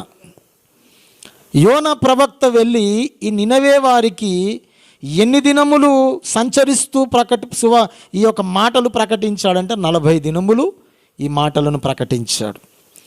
ఇదిగో నినవే నాశనము కాబోతున్నది, మీ యొక్క పాపము, మీ యొక్క దుర్గతి బహు ఘోరముగా కనబడుతూ ఉన్నది, మీ స్థితిగతులను మార్చుకోండి, మీ ఉద్దేశాలను మార్చుకోండి. మీరు ఏదో ఉన్నతముగా మేము గొప్పవారము, తెలివి కలిగిన వారము, జ్ఞానులమని మీకున్న వాటిని బట్టి మీరు గర్వపడుతూ గర్వాంధులుగా ఉన్నారు. కానీ ఆ గర్వమును విడిచిపెట్టండి. ఇదిగో దేవుని దృష్టికి మీరు ఘోరాతి ఘోరమైన పాపులుగా కనబడుతూ ఉన్నారు. దాన్ని విడిచిపెట్టి గొప్పవారేమి, చిన్నలేమి, పెద్దలేమి, ధనవంతులేమి, బీదవారేమి, ప్రతి ఒక్కరూ, మనుషులేమి, పశువులేమి, పక్షులేమి, అన్ని జాతుల వారేమి, ఎవరైనా సరే అందరూ కూడా మీ యొక్క స్థితిలో గతులను విడిచిపెట్టి ఎక్కడికి రమ్మని పిలుస్తున్నాడు? బూడిదలోనికి రమ్మని పిలుస్తూ ఉన్నాడు. బూడిదలోనికి రండి అని రాజుకు సైతం పిలుస్తూ ఉన్నాడు. నినవే రాజు, మీరు రాజు అని, నా తల మీద కిరీటం ఉందని మీరు గర్వపడిపోకండి. భయంకరమైన నాశనాన్ని దేవుడు పంపించబోతున్నాడు. మనసులు మార్చుకోండి, హృదయాలను దేవుని తట్టు తిప్పుకోండి, లేకపోతే మీరు నాశనం అయిపోతారని ప్రకటించినప్పుడు వారందరూ కూడా వారి స్థితి, వారికి ఉన్న ప్రతిది, హోదా, అంతస్తు, బలము, బలగాన్ని, డబ్బును, అంత బంగారము, ప్రతిది కూడా విడిచిపెట్టి ఎక్కడ కూర్చున్నారంటే బూడిదలో కూర్చోడానికి ఇష్టపడుతున్నారు. బూడిదలో కూర్చున్నారు. వాళ్ళు బూడిదలో కూర్చున్నారట. చదవండి ఒకసారి ఆ మాట. తన సింహాసనం మీద నుండి, అతడు రాజు సైతము తన సింహాసనం మీద నుండి దిగి తన రాజ్యవస్త్రములు తీసివేసి గోనపట్టు కట్టుకొని బూడిదలో కూర్చుండెను. హల్లెలూయా. బూడిదలో కూర్చున్నాడు. ఏమండి, బూడిదలో అందరూ, పశువులు కూడా చూడండి, అన్ని నిద్రాహారాలు మానేశారు, నిద్ర మానేశారు, ఆహారం తినడం మానేశారు, నీరు తాగడం మానేశారు. మనుషులే కాదు, జంతువులు కూడా అన్నీ మానేసుకొని ఎక్కడ కూర్చున్నారు? ఎందుకండి బూడిదలో ప్రత్యేకంగా కూర్చోవడం? ఎందుకు బూడిదలోనే ఎందుకు కూర్చోవడం? మామూలుగా మీకులాగా చీరల మీద కూర్చుంటే దేవుడు ప్రార్థన చేస్తే వింటాడా? వింటాడు. మరి ఎందుకు ప్రత్యేకంగా బూడిదలో కూర్చున్నారు వారంటే, బూడిద తగ్గింపుకు సాదృశ్యముగా ఉన్నది. బూడిదలో కూర్చున్నారు. ఎందుకో తెలుసా? వాళ్ళు బూడిదలో కూర్చున్నారు కనుకనే దేవుడు వారికి చేయాలనుకున్న కీడు చేయక మానేసిండట. హల్లెలూయా. నువ్వు దేవుని దగ్గర ఎంత దీనంగా కూర్చుంటావో నీ స్థితిని దేవుడు అంత గొప్పగా హెచ్చిస్తూ ఉంటాడు. ఆమేన్. గట్టిగా చెప్పండి హల్లెలూయా. ఏమండి, ఈ నినవే పట్టణం యొక్క పరిస్థితులను తారుమారు చేసింది ఏంటో తెలుసా అండి? కేవలం బూడిద మాత్రమే. హల్లెలూయా. వాళ్ళు బూడిదలో కూర్చున్నారట. అక్కడ బూడిదలో కూర్చోవడం ముఖ్యం కాదు, కానీ ఆ బూడిదలో కూర్చోవడానికి అలాంటి మనస్సు వాళ్ళు కలిగి ఉన్నారన్నమాట. అంటే అంత ఆ స్థితిలోకి వాళ్ళు వెళ్ళిపోయారు. అలా కూర్చోగలిగారు కనుకనే వారు బూడిదలో కూర్చొని ప్రార్థన చేయగా కీడు చేయక మానేను. హల్లెలూయా. 3:10 చదవండి. 3:10. తమ చెడు నడతలను మానుకొనగా వారు చేయుచున్న క్రియలను దేవుడు చూచి పశ్చాత్తాప్తుడై వారికి చేయుదునని తాను మాట ఇచ్చిన కీడు చేయక మానెను. హల్లెలూయా. ఏం చేశారంటండి? బూడిదలో ఎందుకు కూర్చున్నారు తెలుసా? బూడిదలో కూర్చోకముందే వాళ్ళు ఒక తీర్మానంలోకి వచ్చారు. ఏంటంటే ఇక ఈ బూడిద అనుభవంలోకి మనం వెళుతున్నాం గనక మన ఆలోచనలు మార్చుకుందాం. ఇంతవరకు దేవునికి కోపం తెప్పించేటివేవో మనలో ఉన్నాయి. అవన్నీ కూడా ఏం చేయాలనుకున్నారట? వాళ్ళు ఏం చేయాలనుకున్నారట? మానేద్దాం ఇక్కడ నుంచి అనుకున్నారట. మానేద్దాం అనుకున్నారట. అందుకే 40 రోజులు లెంటి డేస్ ఆరంభించబడే ముందు ఎలాంటి తీర్మానాలు చేసుకుంటారంటే, అరే నిన్నటి వరకు ఏం చేసాంరా, సాయంత్రం కాగానే సీరియల్స్ పెట్టుకొని కూర్చునే వాళ్ళం టీవీలో. ఒకదానెంబడి సీరియల్స్ మీద సీరియల్ చూసేవాళ్ళం. ఆ టైం కాగానే ఊరుగట్టు ఉంటుంది కదండి, ఆ ఊరుగట్టలేనో పొలిమేర దగ్గర ఏనో అంత స్నేహితులంతా కూర్చొని ముచ్చటించేవారు. తాగుబోతోడు తాగనీకపోయేవాడు. మనం ఇంకా కాలక్షేపం కాదో ఇదో మాట్లాడుకుంటూ టైంపాస్ చేసేవాళ్ళం. కానీ ఈ లెంట్ డేస్ ఆరంభిస్తున్నప్పుడు ఏమనుకుంటామో తెలుసా? ఇక ఇవన్నీ వద్దు, మనకి ఇంతవరకు చేసింది చాలు, ఇంతవరకు చేస్తూ వచ్చాము, ఇక చాలు ఇవి. ఈ 40 డేస్లో మనం ఏం చేయాలనుకుంటాము? మనం ఇంతకుముందు చేసేటవన్నీ కూడా మానేయాలనుకుంటామా, లేకపోతే అది మళ్ళీ చేద్దాం అనుకుంటారా? ఈ 40 డేస్ తర్వాత మళ్ళీ చేయాలనుకొని 40 డేస్ చేసే వాళ్ళు ఉంటారా అండి? ఎవరన్నా చెప్పండి. అందరు కూడా ఎవరన్నా తాగుబోతాడు కూడా ఒకవేళ ఆచారంగా వాడు పాటించినా కూడా మళ్ళీ తాగుతాను నేను అయిపోయిన తర్వాత అనుకోడు, మానేద్దామని అనుకుంటాడు. వీళ్ళు కూడా ఆ బూడిదేలోనికి వెళ్ళక ముందు వాళ్ళ నడకలన్నిటిని మానేసుకున్నారట. హల్లెలూయా. నడకలన్నిటిని మానేసుకొని వారు ఎక్కడ కూర్చున్నారు? బూడిదలో కూర్చున్నారు. బూడిదలో కూర్చోవడం బట్టి వారు పొందుకున్న ఫలితం ఏంటంటే, వారి దేశానికి పట్టిన పీడ, వారి దేశాన్ని వెంటాడుతున్న శాపం అనే దరిద్రము ఏమైపోయిందంటే కొట్టివేయబడినట్టుగా చూస్తున్నాం. హల్లెలూయా. ఈరోజు నీ కుటుంబము ఎలాంటి శాపముతో ఉన్నదో నాకు తెలీదు. నీ పిల్లలను ఎలాంటి భయంకరమైన పాపము వెంటాడుతుందో నాకు తెలీదు. చాలామంది తల్లిదండ్రులు పిల్లలను బట్టి బాధపడుతూ ఉన్నారు, భర్తను బట్టి బాధపడుతున్నారు, భార్యలను బట్టి బాధపడుతూ ఉన్నారు. ఎందుకో తెలుసా? అయ్యో నా పిల్లలను నేను కని పెంచి పెద్దవారిని గొప్పవారిగా చేశాను, వాడు డ్రగ్స్కి అలవాటు అయిపోయాడు, గంజాయికి అలవాటు అయిపోతున్నాడు, స్మోకింగ్ చేస్తూ ఏమండి 4 ఫ్రెండ్స్ కలిసిరంటే వాడు స్మోకింగ్ చేసుకుంటూ ఇలా పడుతున్నాడు, మందు కొట్టుకుంటూ తిరుగుతూ ఉన్నాడు. భయంకరమైనటువంటి పరిస్థితులు మన పిల్లలలో చూస్తూ ఉన్నాం. అయ్యో నా పిల్లలు ఎప్పుడు మారుతారు, నా భర్త ఎప్పుడు మారుతాడు? అన్ని బాగానే ఉన్నాయి నా కుటుంబంలో, నా భర్త తాగుడు నుంచి ఎప్పుడు విడుదల పొందుతాడు? ఈ భయంకరమైన అనుమానమైన శాపము నుండి ఎప్పుడు బయటకు వస్తాడు నా భర్త? ఈ శాపము నా పిల్లలకు ఎంతకాలం ఉంటుంది, నా జీవితంలో ఎంతకాలం, నా కుటుంబానికి ఎంతకాలము ఈ శాపం వెంటాడుతుందని ఒక ప్రశ్నతో ఒకవేళ నువ్వు ఈ మాటలు వింటా ఉంటే నీతోటే ప్రభు మాట్లాడుతున్నాడు. నీ శాపమును తొలగించుట కొరకే దేవుడు ఈ లెంట్ డేస్ ఉపవాస ప్రార్థనలు సిద్ధపరుస్తూ ఉన్నాడు. హల్లెలూయా, హల్లెలూయా. నీ శాపం పోవాలంటే ముందు నువ్వు ఒక తీర్మానం చేసుకో నీ జీవితంలో. అంతే. ఒక తీర్మానం చేసుకోకుండా నువ్వు ఏమి చేసినా కూడా ప్రయోజనం లేదండి. తీర్మానం చేసుకోండి ఈరోజు. ఏం తీర్మానం చేసుకుంటావో చేసుకో. నీ పిల్లల కొరకు ఏ సమస్యను నువ్వు ముందు పెట్టుకుంటావో పెట్టుకో, కానీ ప్రాచీన స్వభావములో ఉన్న అలవాట్లను మార్చుకొని. వాళ్ళు మానుకున్నారా లేదా? మానుకోలేదా? వాళ్ళు మానారట. వారు మానుకున్నారు గనక దేవుడు కూడా ఏం చేశాడు? వీళ్ళేమో చెడు అలవాట్లు మానుకున్నారు, దేవుడేమో వాళ్ళను నాశనం చేస్తాననే ఆ మనసును మార్చుకున్నాడు దేవుడు. హల్లెలూయా. ఆయన మానేసుకున్నాడు. ఇంకొద్దు, నా పిల్లలు నేనేం చేయొద్దు, నాశనం చేయొద్దు, నా పిల్లలను నేను రక్షించుకోవాలి. పశ్చాత్తాపడ్డాడు, తన మనస్సును మార్చుకున్నాడట. నా దేవుని సంగమా, నీ ప్రాచీన స్వభావం అలవాట్లను మార్చుకొని ఈ 40 రోజుల ప్రత్యేకమైనటువంటి ఉపవాస ప్రార్థనలో బూడిద లాంటి అనుభవం. ఇప్పుడు మనం వెళ్ళి బూడిదలో కూర్చునవలసిన అవసరం లేదు, కానీ ఆ బూడిద లాంటి స్వభావం, అంత తగ్గింపు, అంత దీనత్వము మనం ధరించుకొని దేవుని సన్నిధిలో మనం గోజాడుతూ ఉంటే, దేవుని సన్నిధిలో పెనుగులాడుతూ ఉంటే అద్భుతమైనటువంటి జవాబు నినవే పట్టణం వారు పొందుకున్న జవాబును మన జీవితంలో కూడా మనం పొందుకుంటాం. హల్లెలూయా, హల్లెలూయా. వాళ్ళు పొందుకున్నారండి, జవాబును పొందుకున్నారు. దేవుని కోపము నుండి వారు తప్పించబడ్డారు, దేవుని ఉగ్రత నుండి తప్పించబడ్డారు. శాపము వారి దేశమును విడిచి వెళ్ళిపోయింది, పాపము వారి దేశము నుంచి వెళ్ళిపోయింది.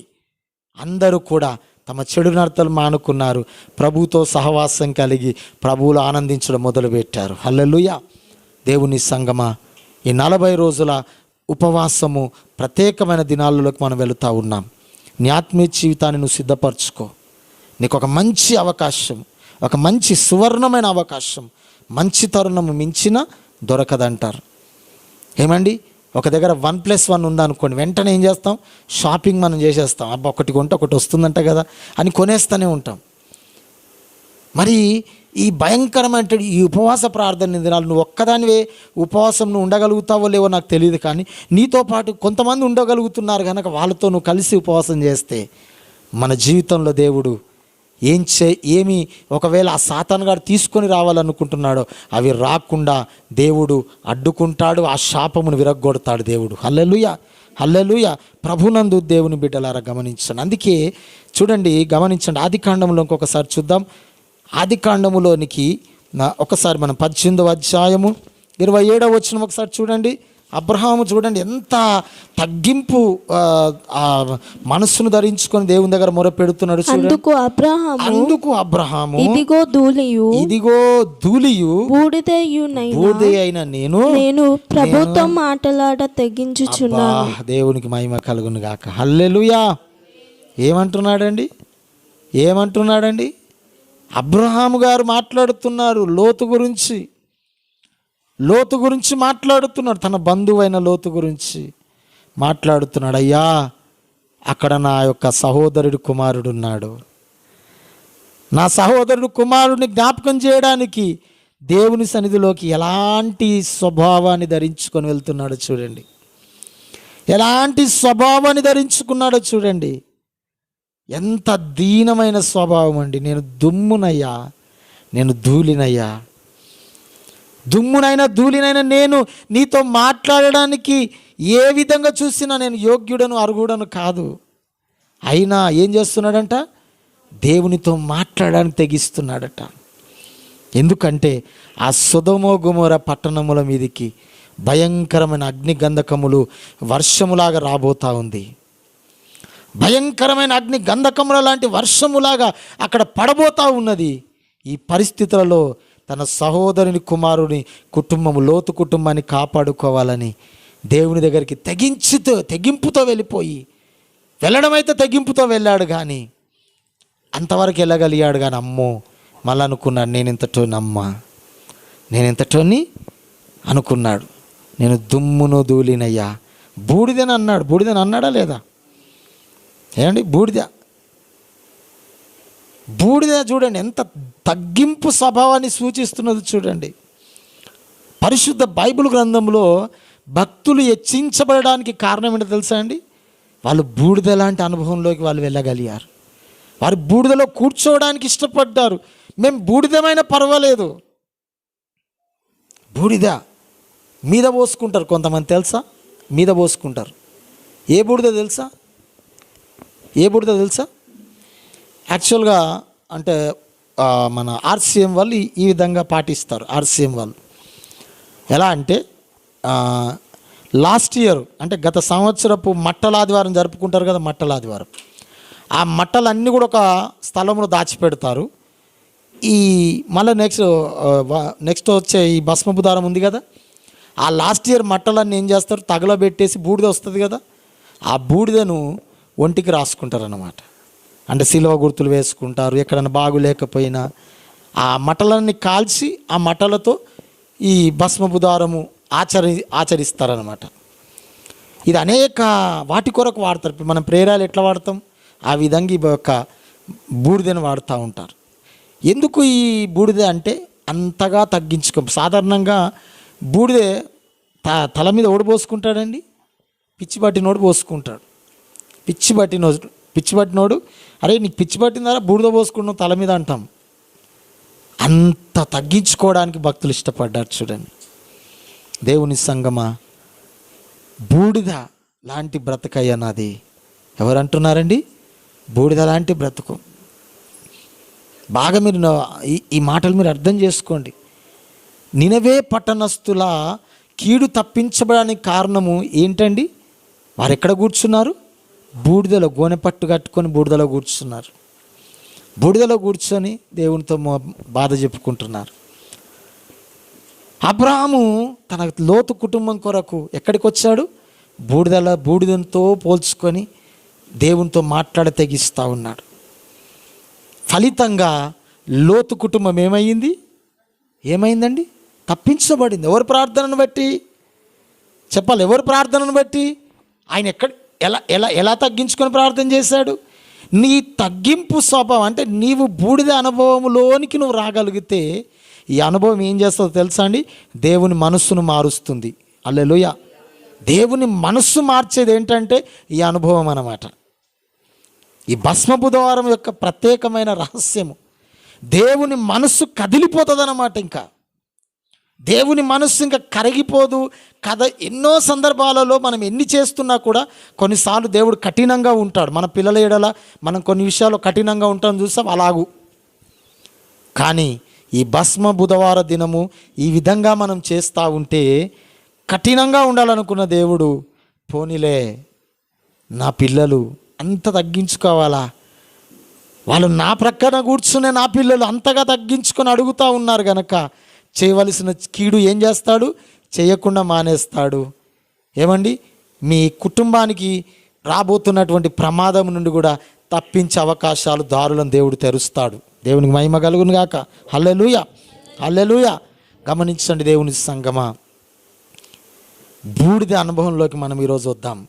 బూడిద భస్మ బుధవారములో ఏ అనుభవం నేర్చుకుందాము?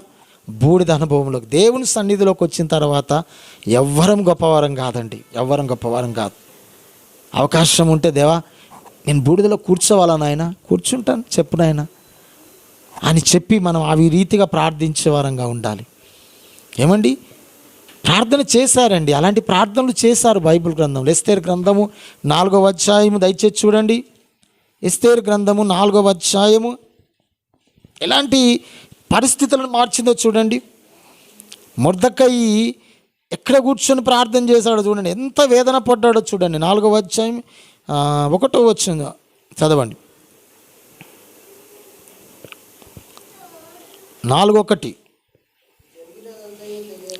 తెలియగానే మొర్దెకయి తన బట్టలు చింపుకొని గోనె పట్టలు వేసుకొని బూడిద పోసుకొని పట్టణం మధ్యకు వెళ్ళి మహాశోకముతో రోదనం చేసిండట. ఏం చేసిండట? ఎవరండి? మొర్దెకయి.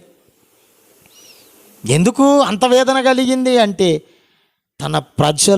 తన ప్రజల మీదకి రాబోతున్న శిక్షను బట్టి, హామాను చేస్తున్నటువంటి కుట్రను బట్టి మొర్దెకయి కంటే ఏం కలిగిందంటే మహావేదన. 3వ వచనం కూడా చదవండి నాన్న. రాజు యొక్క ఆజ్ఞయు శాసనము ఏ సంస్థానమునకు వచ్చెనో అక్కడనున్న యూదులు ఉపవాసము నుండి మహా దుఃఖములోను ఏడుపులోను రోదనములోను మునిగిన వారైరి అనేకులు గోనెను బూడిదను వేసుకొని పడియుండిరి, నేల మీద పడి ఉన్నారు. ఏమండి, ఎక్కడ పడి ఉన్నారట? ఏం వేసుకొని చెప్పాలి? ఏం వేసుకున్నారు? ఎవరు? మొర్దెకయి తన వేదన, తను బూడిదలో కూర్చున్నాడు. బూడిద చల్లుకుంటున్నాడు, పైన బూడిద చల్లుకుంటున్నాడు. బూడిద చల్లుకొని అయ్యో నా ప్రజలు నశించిపోబోతున్నారు, ఈ హామాను చేస్తున్నటువంటి ఆ కుట్ర నుండి తప్పించబడాలి అంటే ఏదో ఒకటి చెయ్యాలి. ఈ హామాను నుండి మేము తప్పించబడాలి అంటే, హామాను నుండి మా యూదా జాతి ప్రజలు తప్పించబడాలి అంటే ఒకటే ఒక పరిష్కారం ఉన్నది, ఒకటే ఒక మార్గం ఉన్నది. ఏంటా మార్గం అంటే ఎస్తేరు రాజు యొక్క సంస్థానంలోకి, రాజు ఉన్నటువంటి ఆ యొక్క స్థలములోనికి వెళ్ళాలి. రాజు ఉన్న స్థలములోనికి వెళ్ళడానికి వీలు లేదు. పర్మిషన్ లేదు. ఎలా వెళ్ళగలుగుతుంది? వెళ్ళలేదు. మరి ఎలా? యామానేమో కుట్రలు బన్నుతున్నాడు. ఉరికొయ్య కేసి మొద్దకాయను చంపాలని కుట్రలు బన్నుతున్నాడు. యూదా ప్రజలను మొత్తము సమూల నాశనం చేయాలని కుట్రలు బన్నుతా ఉన్నాడు. మొద్దకైకి ఈ విషయం తెలిసినప్పుడు మహారోదనతో తనే కాదు, తన బూడిదను చల్లుకొని కూర్చోవడమే కాదు, తన ప్రజలకు కూడా నేర్పిస్తున్నాడు. ఏడుపులోను రోదనలోను మునిగిపోయిరట. చూడండి, యూదులు ఉపవాసం ఉండి మహాదుఃఖములోను, ఏడుపులోను, రోదనలోను మునిగిపోయిన వారయ్యారు. అనేకులు గోనెను బూడిదను వేసుకొని నేల మీద పడ్డారట. ఎంత వేదన చూడండి. దేవుని సంగమా, ఆ మొద్దకై చేసిన ఆ ఉపవాస ప్రార్థన, ఇక్కడ మొద్దకయ్య కాదు, రాజ సంస్థానములో ఉన్న ఎస్తేరు కూడా ఏం చేస్తుంది? తన పనికత్తలతో తాను కూడా ఏం చేస్తుంది? ఉపవాసం ఉండి ప్రార్థన చేస్తుంది. ఇక్కడ మొద్దకై తన ప్రజలను, యూదా ప్రజలను సిద్ధపరిచి, అరే రండి, ఇంకా మనకు ఒకటే మార్గం ఉన్నది. ఎస్తేరునేమో నువ్వు వెళ్ళి రాజుతో మాట్లాడమ్మా అని మొద్దకై చెప్తా ఉంటే, నేను వెళ్ళలేనంటుంది. విసిగిపోయాడు. ఆ ఎస్తేరేమో వెళ్ళమంటే వెళ్ళలేకపోతుంది. ఎందుకంటే రాజు పిలవకుండా ఒకవేళ ఎస్తేరు తెగించి వెళ్ళింది అనుకోండి, అక్కడ మరణశిక్ష ఉంటుంది. ఇక రాజు పర్మిషన్ ఎవరు వెళ్ళకూడదు. రాజు పిలుపు రావాలి, వచ్చేంత వరకు వెయిట్ చేయాలి.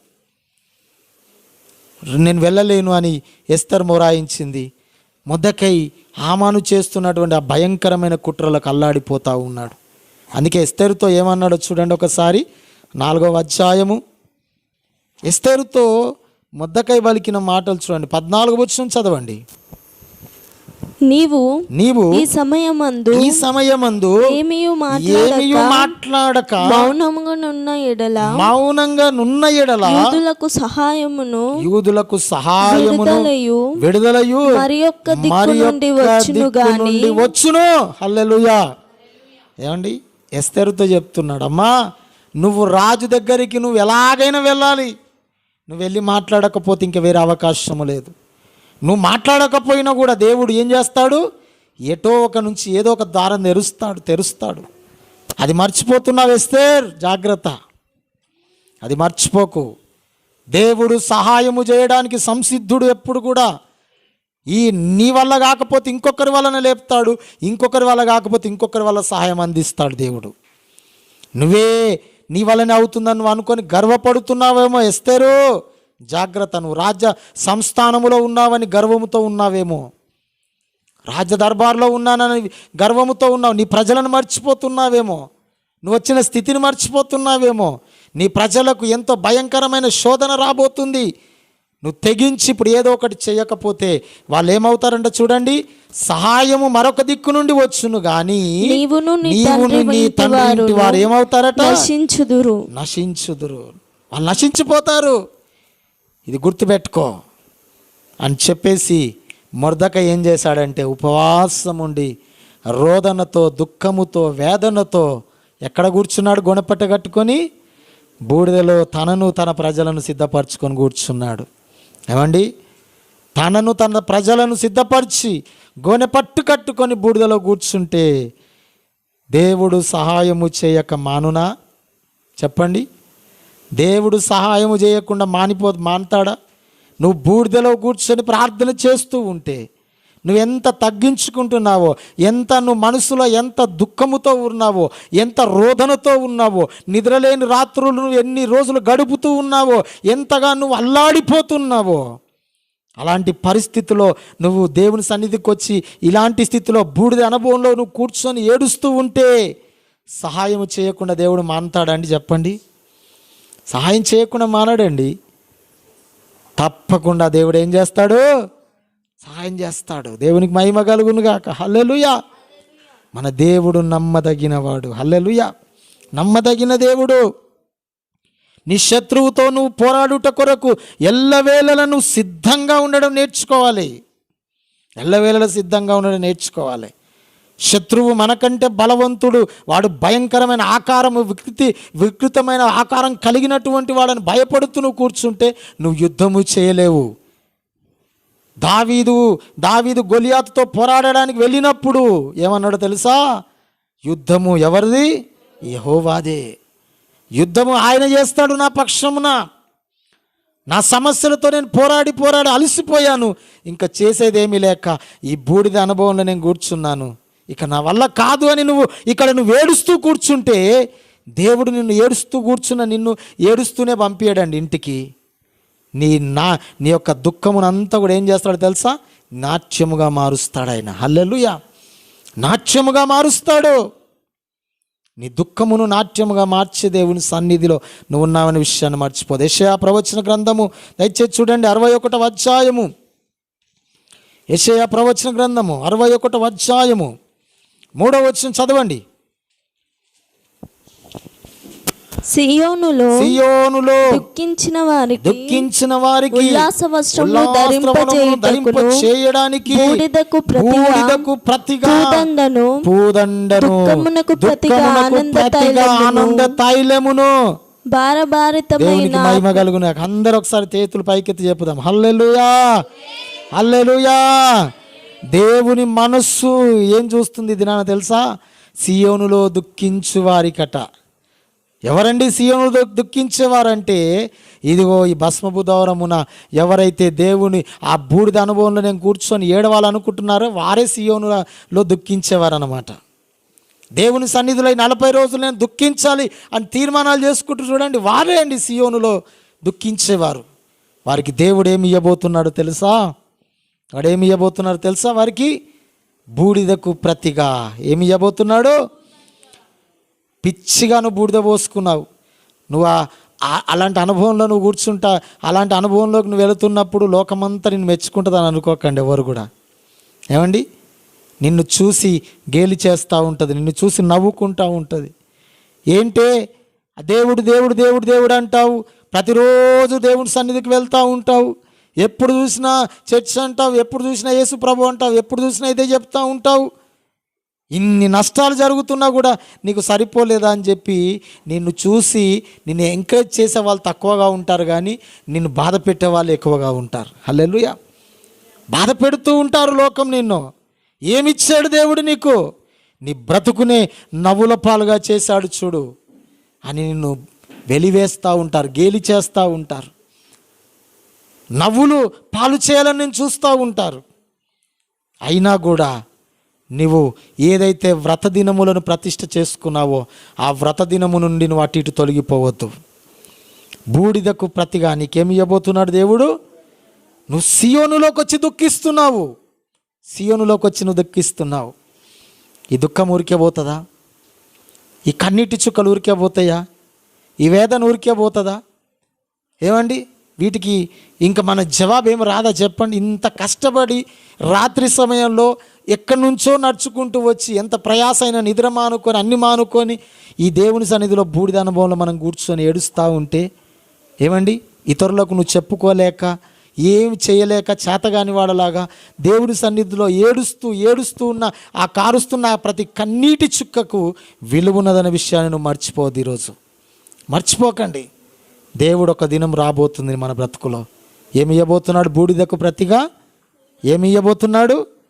పూదండని దేవుడు ఇవ్వబోతున్నాడు.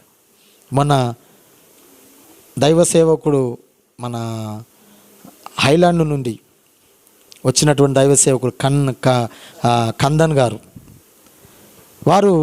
మనం వారిని ప్రత్యేకంగా సన్మానించి పంపించాం. అయితే వారు ఇచ్చిన సాక్ష్యం ఏంటంటే, ఇలాంటి సన్మానం నేను ఇప్పటివరకు ఎప్పుడు కూడా చూడలేదు. ఆ సన్మానానికి ఆయన ఫీదా అయిపోయింది. ఆ సన్మానానికి ఏమైపోయింది ఆయన? అయితే ఆంధ్ర ప్రాంతానికి వెళ్ళినప్పుడు అక్కడ నాకు హైదరాబాదులో ప్రత్యేక రీతిగా ఇలా సన్మానించారు. ఒకవేళ మీరు నన్ను సన్మానించాలనుకుంటే ఈ రీతిగా సన్మానించండి అని చెప్పి మన ఫోటో వారికి చూపించి వాళ్ళతో సన్మానం చేయించుకున్నాడు. తర్వాత నాకు చెప్పుకుంటూ, నేను ఎంతటోని బ్రదర్, నాకు మీరు ఇచ్చినటువంటి ఆ గొప్ప సన్మానాన్ని నేను మర్చిపోలేకపోతున్నాను. నా వాళ్ళకందరికీ చూపించుకుంటున్నాను. ఇక్కడ మా దేశానికి నేను వచ్చేసాను. ఇప్పుడు మా దేశంలో నేను అందరికీ చూపిస్తున్నాను.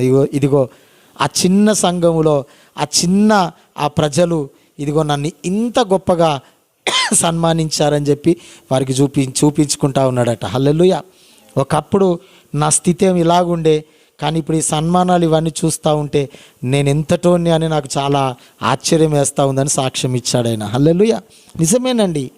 ఇక్కడికి వచ్చేటప్పుడు మనము అవమానములతో వచ్చాం, ఇక్కడికి వచ్చేటప్పుడు బూడిదే లాంటి అనుభవములతో వచ్చాం, నిందలు మోస్తూ వచ్చాం, దుఃఖముతో వచ్చాము.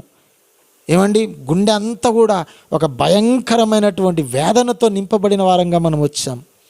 కానీ వెళ్ళేటప్పుడు మాత్రము ఏం తీసుకొని పోతున్నాం? పూదండన సన్మానముతో. హల్లెలూయా. చదవండి ఒకసారి ఆ మాట.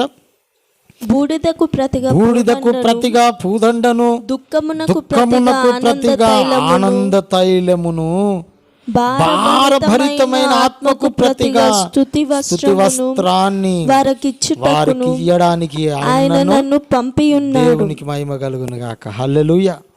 ఏమి ఇయ్యడానికి అంట మనం తీసుకొచ్చాడు ఇక్కడ దేవుడికి? స్తుతి వస్త్రాన్ని, ఆనందమైన జీవితాన్ని ఇవ్వడానికి. భారభరితమైన హృదయంతో వచ్చావు కదా, ఆ భారభరితమైన ఆత్మకు బదులు ఏమండి, ఆనందమైన ఆత్మతో దేవుడిని నింపి పంపాలని ఆశపడుతున్నాడు.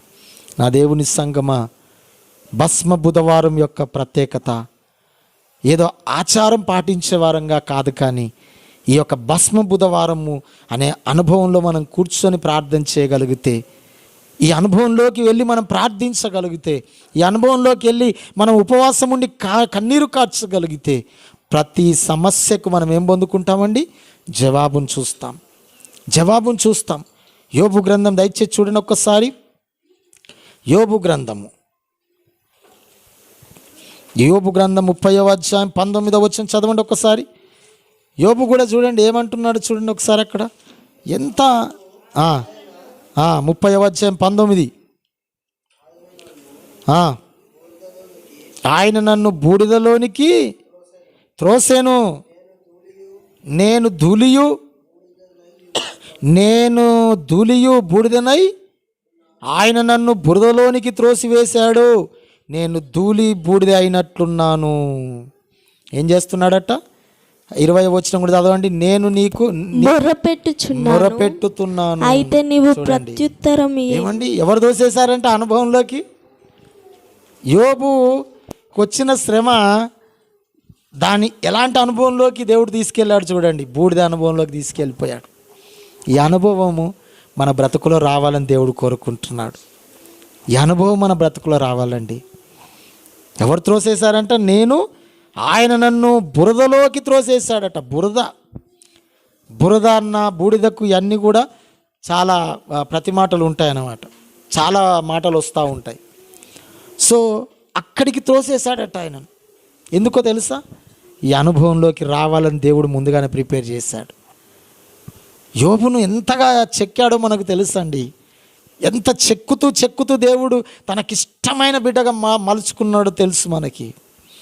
ఈ అనుభవంలోకి ఈరోజు మనం రావడానికి ఇష్టపడాలి. అంతేకాదు, ఈ అనుభవమే మనం ఏం చేస్తుందో తెలుసా? కాపాడుతుందట. ఇర్మియా ప్రవచన గ్రంథము ఒకసారి చూడండి. ఇర్మియా ప్రవచన గ్రంథం 6వ అధ్యాయం. ఇర్మియా 6:26 చూడండి నాన్న. 6:26. నా జనమా, పాడు చేయవాడు హఠాత్తుగా మా మీదికి వచ్చుచున్నాడు. బాగా వినండి అమ్మ, ఇది చివరి మాట. పాడు చేయవాడు ఎలా రాబోతున్నాడు మన దగ్గరికి? హఠాత్తుగా అంటే లేట్ చేస్తాడా? నాకు రేపు ఉందిలేనా టైం, నేను రేపు చూస్తా. ఫాస్టింగ్ ఉండమ్మా, ప్రార్థన చేద్దామంటే ఏమంటామండి? చెప్పాలి, ఏమంటాం? రేపు ఉంటాం. ఒక ఆయన ఉన్నాడు, ఏది చెప్పినా చెప్తా అంటాడు. ఆయన చెప్పేది ఉండదు, చేసేది ఉండదు. చెప్తా అనుకుంటూనే ఉంటాడు ఇప్పటికి కూడా. నువ్వు ఏది చెప్పు, అది ఇమ్మీడియట్లీ ఇప్పుడు తీసుకునే నిర్ణయం గురించి మాట్లాడినా కూడా చెప్తా అంటాడు ఆయన. అంటే మన బ్రతుకులో మనం ఏం ఆలోచించుకుంటాం? ఎప్పుడు కూడా రేపంటూ మనకు ఉన్నదేనా అనుకుంటాం. అందుకే అలారం పెట్టుకొని పండుకుంటాం. అవునా కాదా? అలారం పెట్టుకొని పండుకుంటామా లేదా? రేపు నేను ఖచ్చితంగా ఏమవుతాను, అసలు రేపు అంటే కాదు, ఇంకొక 1 year వరకు కూడా నేను కాన్ఫిడెంట్గా బ్రతుకుతానని నమ్మకం ఉంటుంది మనకు. అందుకే అడ్వాన్స్గా బియ్యం సంచులు కూడా తెచ్చి పెట్టుకుంటాం. అవునా కాదా? మనం బ్రతుకుతామని ఆశ, కానీ విచిత్రమైన విషయం ఏంటంటే రేపు అనేది మన జీవితంలో ఉంటుందో లేదో తెలియదు. కానీ అల్లారం అయితే ఒకవేళ మనం అక్కడనే వెళ్ళిపోయినాం అనుకో, అల్లారం మోగితే మనకు వినబడుతుందా? ఎందుకు ఈ మాట చెబుతున్నానంటే నీకు కొంచెం ఆయాసం కలగొచ్చు. ఏంది పాస్టర్ గారు మీరు ఈ పనుకునే టైంలోకి ఇవన్నీ ఎందుకు మాట్లాడతారు? ఏదో 4 మాటలు 2 మంచి మాటలు చెప్పి పంపిస్తే కాదా అని అందరు నన్ను తిట్టుకుంటారు, నాకు తెలుసు కదా. ఏ శుభమైన మాటలు ఒక్కటికి రావాయ్యా నీకు? ఎప్పుడు ఉంటారు పోతారు, గివే మాట్లాడతావు ఎందుకు అని అంటోళ్ళు ఉన్నారు. ఇది నేనంటున్న మాట కాదు చెల్లి, తమ్ముడు, నేనంటున్న మాట కాదు. మనను నాశనము చేయవాడు ఎలా వస్తున్నాడు? వాడు ఆయన రాకడ ఆలస్యం అవుతుంది కానీ వీడు రావడంలో ఆలస్యం జరగట్లేదు. చాలా జాగ్రత్తగా వినాలి. ఆయన రాకడ ఏమవుతుంది? యేసయ్య రాకడ అది మన కొరకే, కానీ వీని రాకడ ఆలస్యం జరగట్లేదు. చదవండి ఒకసారి ఆ మాట. నా జనమా పాడు చేసేవాడు హఠాత్తుగా ఎవరి మీదికి రాబోతున్నాడు? మా మీదికి ఎవరి మీదికి చెప్పాలి? ఎవరి మీదికి? ఎవరికి వాళ్ళు చెప్పండి, నా మీదికి అని చెప్పుకోండి. మరి వీడు హఠాత్తుగా నా మీదికి వస్తాడు. ఆడు ఎప్పుడు వస్తాడో తెలియదు, ఏ రాత్రి వస్తాడో తెలియదు, ఏ పగలు వస్తాడో తెలియదు, ఏ క్షణమో తెలియదు, ఏ టైం ఏం తెలియదు మనకు. ఎప్పుడు వస్తాడో తెలియదు, కనుక ఏం చేయాలంటున్నాడు చూడండి. గోనె పట్ట కట్టుకొని బూడిద చల్లుకొనుము. ఏం చేయాలంట? మనం ఏం చేయాలి? ఈరోజు ఏ వారము? ఏం చేయమంటున్నాడు దేవుడు? ఏం నేర్పిస్తున్నాడు ఈ భస్మ బుధవారం ద్వారా మనకంటే? రాబోతున్న ప్రమాదము ఎప్పుడో వస్తుందనని నువ్వు అనుకుంటా ఉన్నావు, కానీ ఆ ప్రమాదము దూరంగా లేదు, చాలా దగ్గరగానే ఉన్నది. హల్లెలూయా, చాలా దగ్గరగా ఉన్నది ఈ ప్రమాదము. వాడు హఠాత్తుగా నువ్వు అనుకోలేని గడియలో నీకు వచ్చేస్తాడు. అన్నా ఏమైందో తెలియదు అన్న, రాత్రి బాగానే ఉన్నాను, తినేటప్పుడు బాగానే తిన్నాను, పడుకునేటప్పుడు బాగానే పడుకున్నాను, రాత్రికి రాత్రే అంతా మారిపోయింది, ఏమైందో తెలియదు. ఎంతోమంది నిద్రలోనే కన్ను మూసేశారు. మన ఇటీవల కాలంలో టర్కీ దేశములో భూకంపాలు మనం చూడట్లేదా? ఇంకా శవాలను తీస్తూనే ఉన్నారు. పిట్టలు పడేసినట్టుగా వాళ్ళ గోతులు తీసి క్రేన్తో తీసేసి అందులో పూర్తి చేస్తున్నారు. వాళ్ళు ఏమనుకోవచ్చు? రాత్రి అలారం పెట్టి పడుకోవచ్చు, ఎప్పుడు లేద్దామా అని చెప్పి టైం పెట్టుకొని పడుకుంటారు. కానీ రాత్రికి రాత్రి ఏం జరిగిపోయింది? మళ్ళీ ఇంకా చాలాసార్లు వస్తూనే ఉన్నది ఆ భూకంపం. అక్కడ వచ్చే ప్రమాదము ఆలస్యం అవుతుంది అనుకుంటే పొరపాటేమ్మా. చేతులు కాలిన తర్వాత మూతులు దుడుచుకుంటానంటే ప్రయోజనం లేదు. సమయం ఉండగానే మనం ఏం చేయాలి? దీపం ఉండగానే ఇల్లు చక్కబెట్టుకో, ప్రాణం ఉండగానే నీవు ప్రభుని నమ్ముకున్నాం, అయిపోయింది. ఇప్పుడు ప్రాణం ఉండగానే నీవు భస్మ బుధవారంలో కూర్చో అని వాడుకుందాం. హల్లెలూయా, ఎందుకంటే నమ్ముకున్నాం కదా ఆల్రెడీ. భస్మ బుధవారం అనుభవంలోకి మనం రమ్మని ప్రభువు పిలుస్తున్నాడు. ఇది ఆచారం కాదు ఇది. ఈ మాటలు రాయబడుతున్నప్పుడు ఏ ఒక్కరు ఆచరించినట్టుగా లేదు. ఇప్పుడు ఆచారాలు అయ్యాయి, కానీ నువ్వు ఆచారం అనుకో, గాచారం అనుకో, ఏదైనా అనుకో. నేను ఒక మాట చెబుతున్నాను, ఒకవేళ ఆచారమే అనుకుందాం, ఈ ఆచారం పాటిస్తేనే ఆ గాచారం తప్పించుకుంటాం మనం. హల్లెలూయా, హల్లెలూయా. ఈ ఆచారం నువ్వు ఆచారం అనుకుంటే పాటించకుండా ఉన్నావు అనుకోండి, రాబోతున్న గాచారం నువ్వు ఎలా తప్పించుకుంటావు? గాచారం తప్పించుకోవాలంటే ఆచారమే పాటించాలి. ఏ ఆచారమో తెలుసా? భస్మ బుధవారము అనే అనుభవంలోకి, ఆ బూడిద అనుభవంలోకి మనం రావడం నేర్చుకోవాలి. ఇదొక్కటే పరిష్కారం, ఇంకా వేరే పరిష్కారమే లేదు. అంత్యకాల దినములలో సంఘములకు దేవుడిస్తున్న పిలుపు ఇది. దేవుడిస్తున్న పిలుపు. ఓ సంఘమా, రాబోతున్న ప్రమాదము, రాబోతున్నటువంటి భయంకరమైన దుర్దినాలు ఇదిగో నీకు సమీపంగా హఠాత్తుగా నీ మీదకి రాబోతున్నాయి. నీ కుటుంబం మీదకి రాబోతున్నాయి, నీ సంఘం మీదకి రాబోతున్నాయి, నీ పరిస్థితుల మీదకి రాబోతున్నాయి. గనక వీటి నుండి నువ్వు తప్పించుకోవాలంటే ఒకటే ఒక పరిష్కారము, గోనె పట్ట కట్టుకొని బూడిదలో కూర్చోవడం నేర్చుకోనండి. హల్లెలూయా. గోనె పట్ట కట్టుకొని బూడిదలో కూర్చొని ఏం చేయాలి తెలుసా? చదవండి అమ్మా. ఏక కుమారుని గూర్చి దుఃఖించునట్లు దుఃఖము సల్పండి, ఘోరంగా ఏడవండి. ఘోరమైన దుఃఖం. ఒకవేళ మన కుక్కగాను ఒక కొడుకు పుట్టి చచ్చిపోయాడు అనుకోండి, ఎలా ఏడుస్తాం? మామూలుగా ఏడ్చి ఊరుకుంటామా? అది బ్రతకంతా కూడా తల్లిదండ్రులకు ఆ యొక్క రోదననే ఉంటుంది. ఆ మర్చిపోలేము. మా సుజానమ్మకు టైం ఇస్తే ఇప్పుడు కూడా చెప్తుంది, నా బిడ్డ పుట్టి నుండే చనిపోయిందని ఇప్పుడు చెప్పి మళ్ళీ ఏడుస్తుంది ఇంకా 10 నిమిషాలు. ఎప్పటి వరకు ఉంటుంది ఇదంటే అది కడుపు కోత. మన పిల్లలు చనిపోయారనుకోండి, ఈ ఒక్కరోజు ఏడ్చి చూరుకుంటామా? భయంకరమైన పరిస్థితుల్లో ఏడుస్తూనే ఉంటాం. దేవుడు కూడా అదే చెబుతున్నాడు, ఏక కుమారుని గురించి ఏడ్చినట్లుగా ఏడవండి. ఎందుకో తెలుసా? ఎందుకొరకు ఏడవంటున్నాడు తెలుసా? రాబోతున్నటువంటి ఆ పాడు చేయివాడు హఠాత్తుగా మన మీదకి రాబోతున్నాడు కనుక వాడిని తప్పించబడాలంటే ఇదొక్కటే మార్గం, ఇంకొక మార్గం లేదు. హల్లెలూయా. సో కనుక ఈ రాత్రికాల సమయమున దేవుడు మనతో మాట్లాడుతున్నాడు. దేవుడు మనతో ప్రత్యేక రీతిగా మాట్లాడుతూ నిన్ను ఈ అంత్యకాల దినములలో తన సంఘములో అసలైన వధువుగా నిన్ను సిద్ధపరచాలని దేవుడు కోరుకుంటున్నాడు. ఆ వధువు సంఘములో నువ్వు ఉండాలని ఆశ ఉంటే, నా స్థితిగతులు ఎంతకాలం ఇంకెంతకాలం ఈ పోరాటము అని నువ్వు ఈ సంవత్సరాలు గడుపుతూ అలా వచ్చేస్తున్నావేమో, నీ పోరాటములన్నిటికీ కూడా విడుదలయ్యే సమయం ఆసనమైంది. అదే ఈ భస్మ బుధవార దినమున ఆరంభించబడుతుంది. హల్లెలూయా. ఈ దినమును ఒక తీర్మానం తీసుకోండి, అంతే. ఒక తీర్మానం తీసుకోండి. నినవే పట్టణముకు పట్టిన ఆ యొక్క పాపం అనే శాపం విరిగిపోవడానికి కారణం ఏంటంటే 40 రోజులు బూడిదలో కూర్చొని వారు కన్నీరు కార్చారు.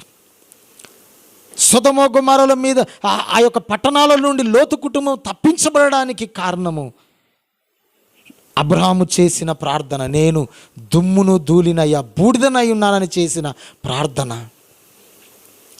యోబు జీవితంలో 2 అంతల ఆశీర్వాదం పొందుకోవడానికి కారణం ఏంటంటే యోబు దేవుని గురించి మాట్లాడాడు. దేవుడే నన్ను ఆ బూడిద అనుభవంలోకి నన్ను త్రోసేశాడు, అయినా పర్వాలేదు, దేవుడే ఇచ్చాను, దేవుడే తీసుకొని నన్ను స్తుతిస్తూ బ్రతికేశాడు.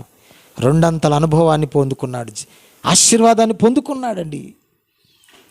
దేవుడు నీతో మాట్లాడుతున్నాడు. ఇదేదో నువ్వు టైంపాస్గా తీసుకోకండి. ఏదో అనుకోకుండా బుధవారం ప్రార్థన అని వచ్చాను కదా అని అన్నట్టుగా ఏదో ఆచారంగా తీసుకోకండి. దీన్ని ఒక కమిట్మెంట్తో, ఒక తీర్మానం తీసుకొని ఈరోజు మీరు ఇక్కడ నుంచి వెళ్ళండి. నెక్స్ట్ వీక్ 40 days ప్రత్యేకమైన ఉపవాస ప్రార్థనలు మనం ఆరంభించబోతున్నాం. మిమ్మల్ని మీరు సిద్ధపరచుకోండి. మీ సమస్యలు మీ బుక్లో రాసుకోండి. ఏ సమస్యలు మనము బయటికి రాలేకపోతున్నాం, ఏ సమస్యల నుండి, ఆ సమస్యల గురించి దేవుని సన్నిధిలో మనం గోజాడుదాం, దేవుని సన్నిధిలో పెనుగులాడుదాం. రండి, మనం అందరం కూడా మన బలిపీఠంలో కట్టుకుందాం. ఈ బూడిద అనుభవంలోకి దేవుని దగ్గరికి మనం వెళ్ళగలిగితే దేవుడు తన మనసును మార్చుకుంటాడు, తన ఆలోచనలు మార్చుకుంటాడు. నీకు ఇవ్వద్దు అనుకున్నవి కూడా దేవుడు ఇచ్చేయడానికి ఇష్టపడుతూ ఉంటాడు. హల్లెలూయా, హల్లెలూయా. యూదులు ఆ యొక్క హామాను చేతిలో నుండి తప్పించబడడానికి కారణం ఏంటి తెలుసా? మొర్దెకై చేసినటువంటి ఆ భయంకరమైన బూడిదలో కూర్చొని చేసిన ఉపవాస ప్రార్థన. కనుక రాబోతున్న దినాలలో మన ఆత్మీయ బలిపీఠాలను మనం కట్టుకొని ప్రభు రాజ్యం కొరకు మనం సిద్ధపడదాం. ఈ భస్మ బుధవార దినమున ఒక పాఠాన్ని మనం నేర్చుకొని, ఈ పాఠాన్ని స్మరించుకుంటూ ఈ రీతిగా ఒక తీర్మానాలు తీసుకొని రాబోతున్న 40 రోజుల ఉపవాస ప్రార్థన కొరకు మనం సిద్ధపడదాం. దేవుడి మాటలు మన జీవితంలో దీవించునుగాక. రండి, కళ్ళు మూసుకొని మనం ప్రార్థన చేసుకుందాం. అందరము కూడా కళ్ళు మూసుకొని ప్రార్థన చేద్దాం. విన్న వాక్యం ఒక కాంతిలో ఒక్కసారి మనము దేవుని దగ్గర చేతులు పైకెత్తి, అయ్యా నిజమే నాయన, ఈరోజు నాతో మాట్లాడావు తండ్రి, నాతో మాట్లాడి ఉండకపోతే నేనేమైపోదును యేసయ్యా, నా కొరకు ఇచ్చిన మాటను బట్టి నీకు వందనాలు. Thank you Jesus.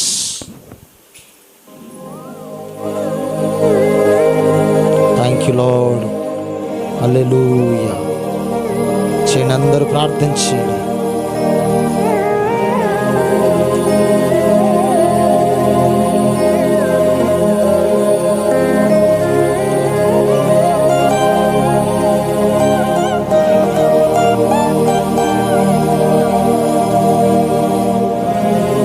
Thank you Jesus. యేసయ్యా, నీకే వందనాలు యేసయ్యా, నీకే వందనాలయ్యా. రాబోతున్నవాడు హఠాత్తుగా మా మీదికి రాబోతున్నాడయ్యా. మమ్మల్ని తప్పించండి యేసయ్యా, మమ్మల్ని తప్పించండి నాయనా.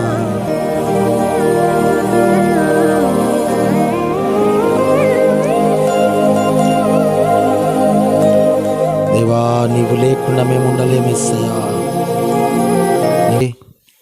ప్రార్థనలో ఉందాం.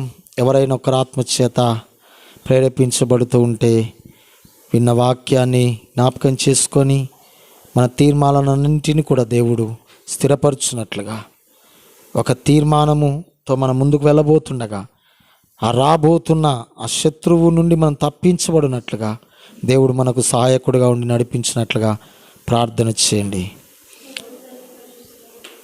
మైక్లో చేయండి ప్రార్థన. Thank you Jesus. యేసయ్యా నీకు వందనాలు.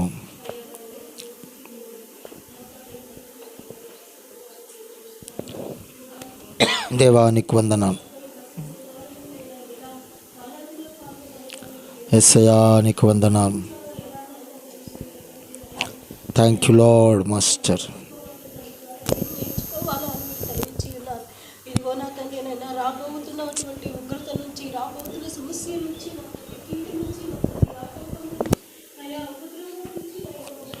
Yes lord.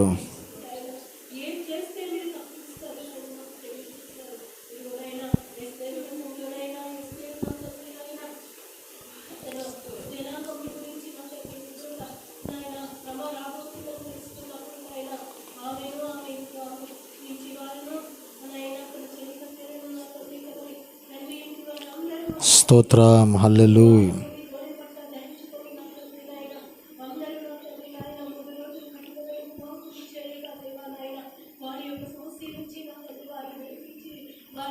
రావు నాయనా నీకు వందనాలు.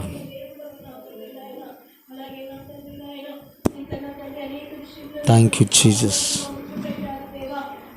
థ్యాంక్ యూ లార్డ్ మాస్టర్ నీకు వందనాలు. అయ్యో తండ్రి నాయన మాకు కూడా నా తండ్రి ఒకవేళ ఉపద్రవం వస్తుందేమో, శ్రమ వస్తుందేమో, కీడు వస్తుందేమో, ఆటంకం వస్తుందేమో నాయన. అందుకే నాయన ఈరోజు ఓ నాయనా నీకు స్తోత్రం. Hallelujah.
Thank you Jesus. Hallelujah. Thank you lord.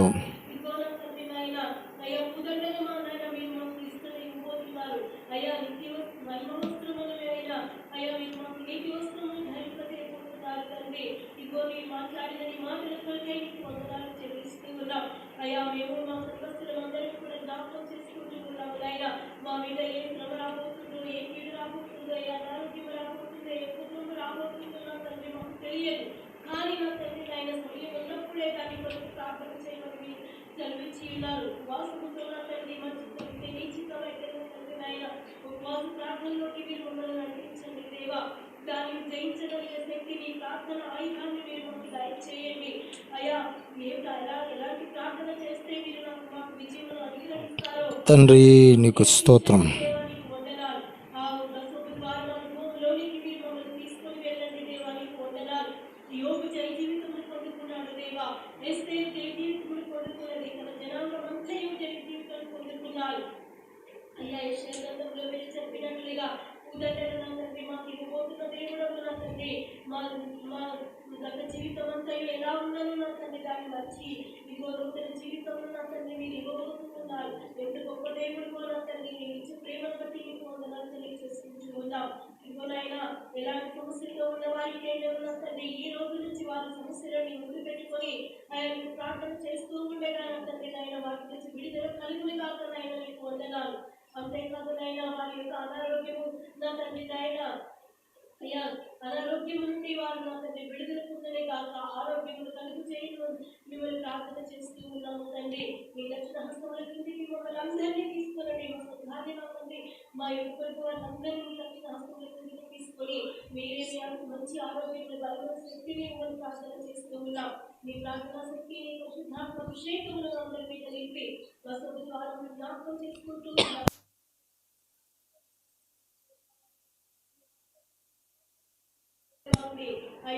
తండ్రి నీకు స్తోత్రం.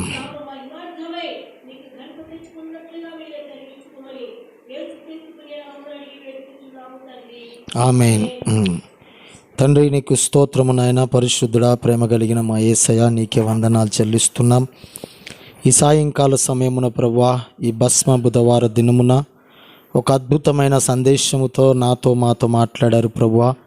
ఈ వాక్యాన్ని విన్న మేము ఒక తీర్మానాలు తీసుకొని ప్రభువా, మరి 40 రోజుల ఉపవాస ప్రార్థనలో ఏ రీతిగా మేము ముందుకు సాగాలి, ఎలా మమ్మల్ని మేము సిద్ధపరచుకోవాలి, ఎలాగూ రాబోతున్నటువంటి ఆ శత్రువు యొక్క ప్రమాదము నుండి హఠాత్తుగా మా మీదికి వాడు నాయన రాబోతుండగా వాడి నుంచి అలాగే మా సమస్యలను మేము ఎలాగ ఎదుర్కోవాలి నాయన, మమ్మల్ని నాయన వాటి కొరకు సిద్ధపరచమని మేము ప్రార్థిస్తున్నాం.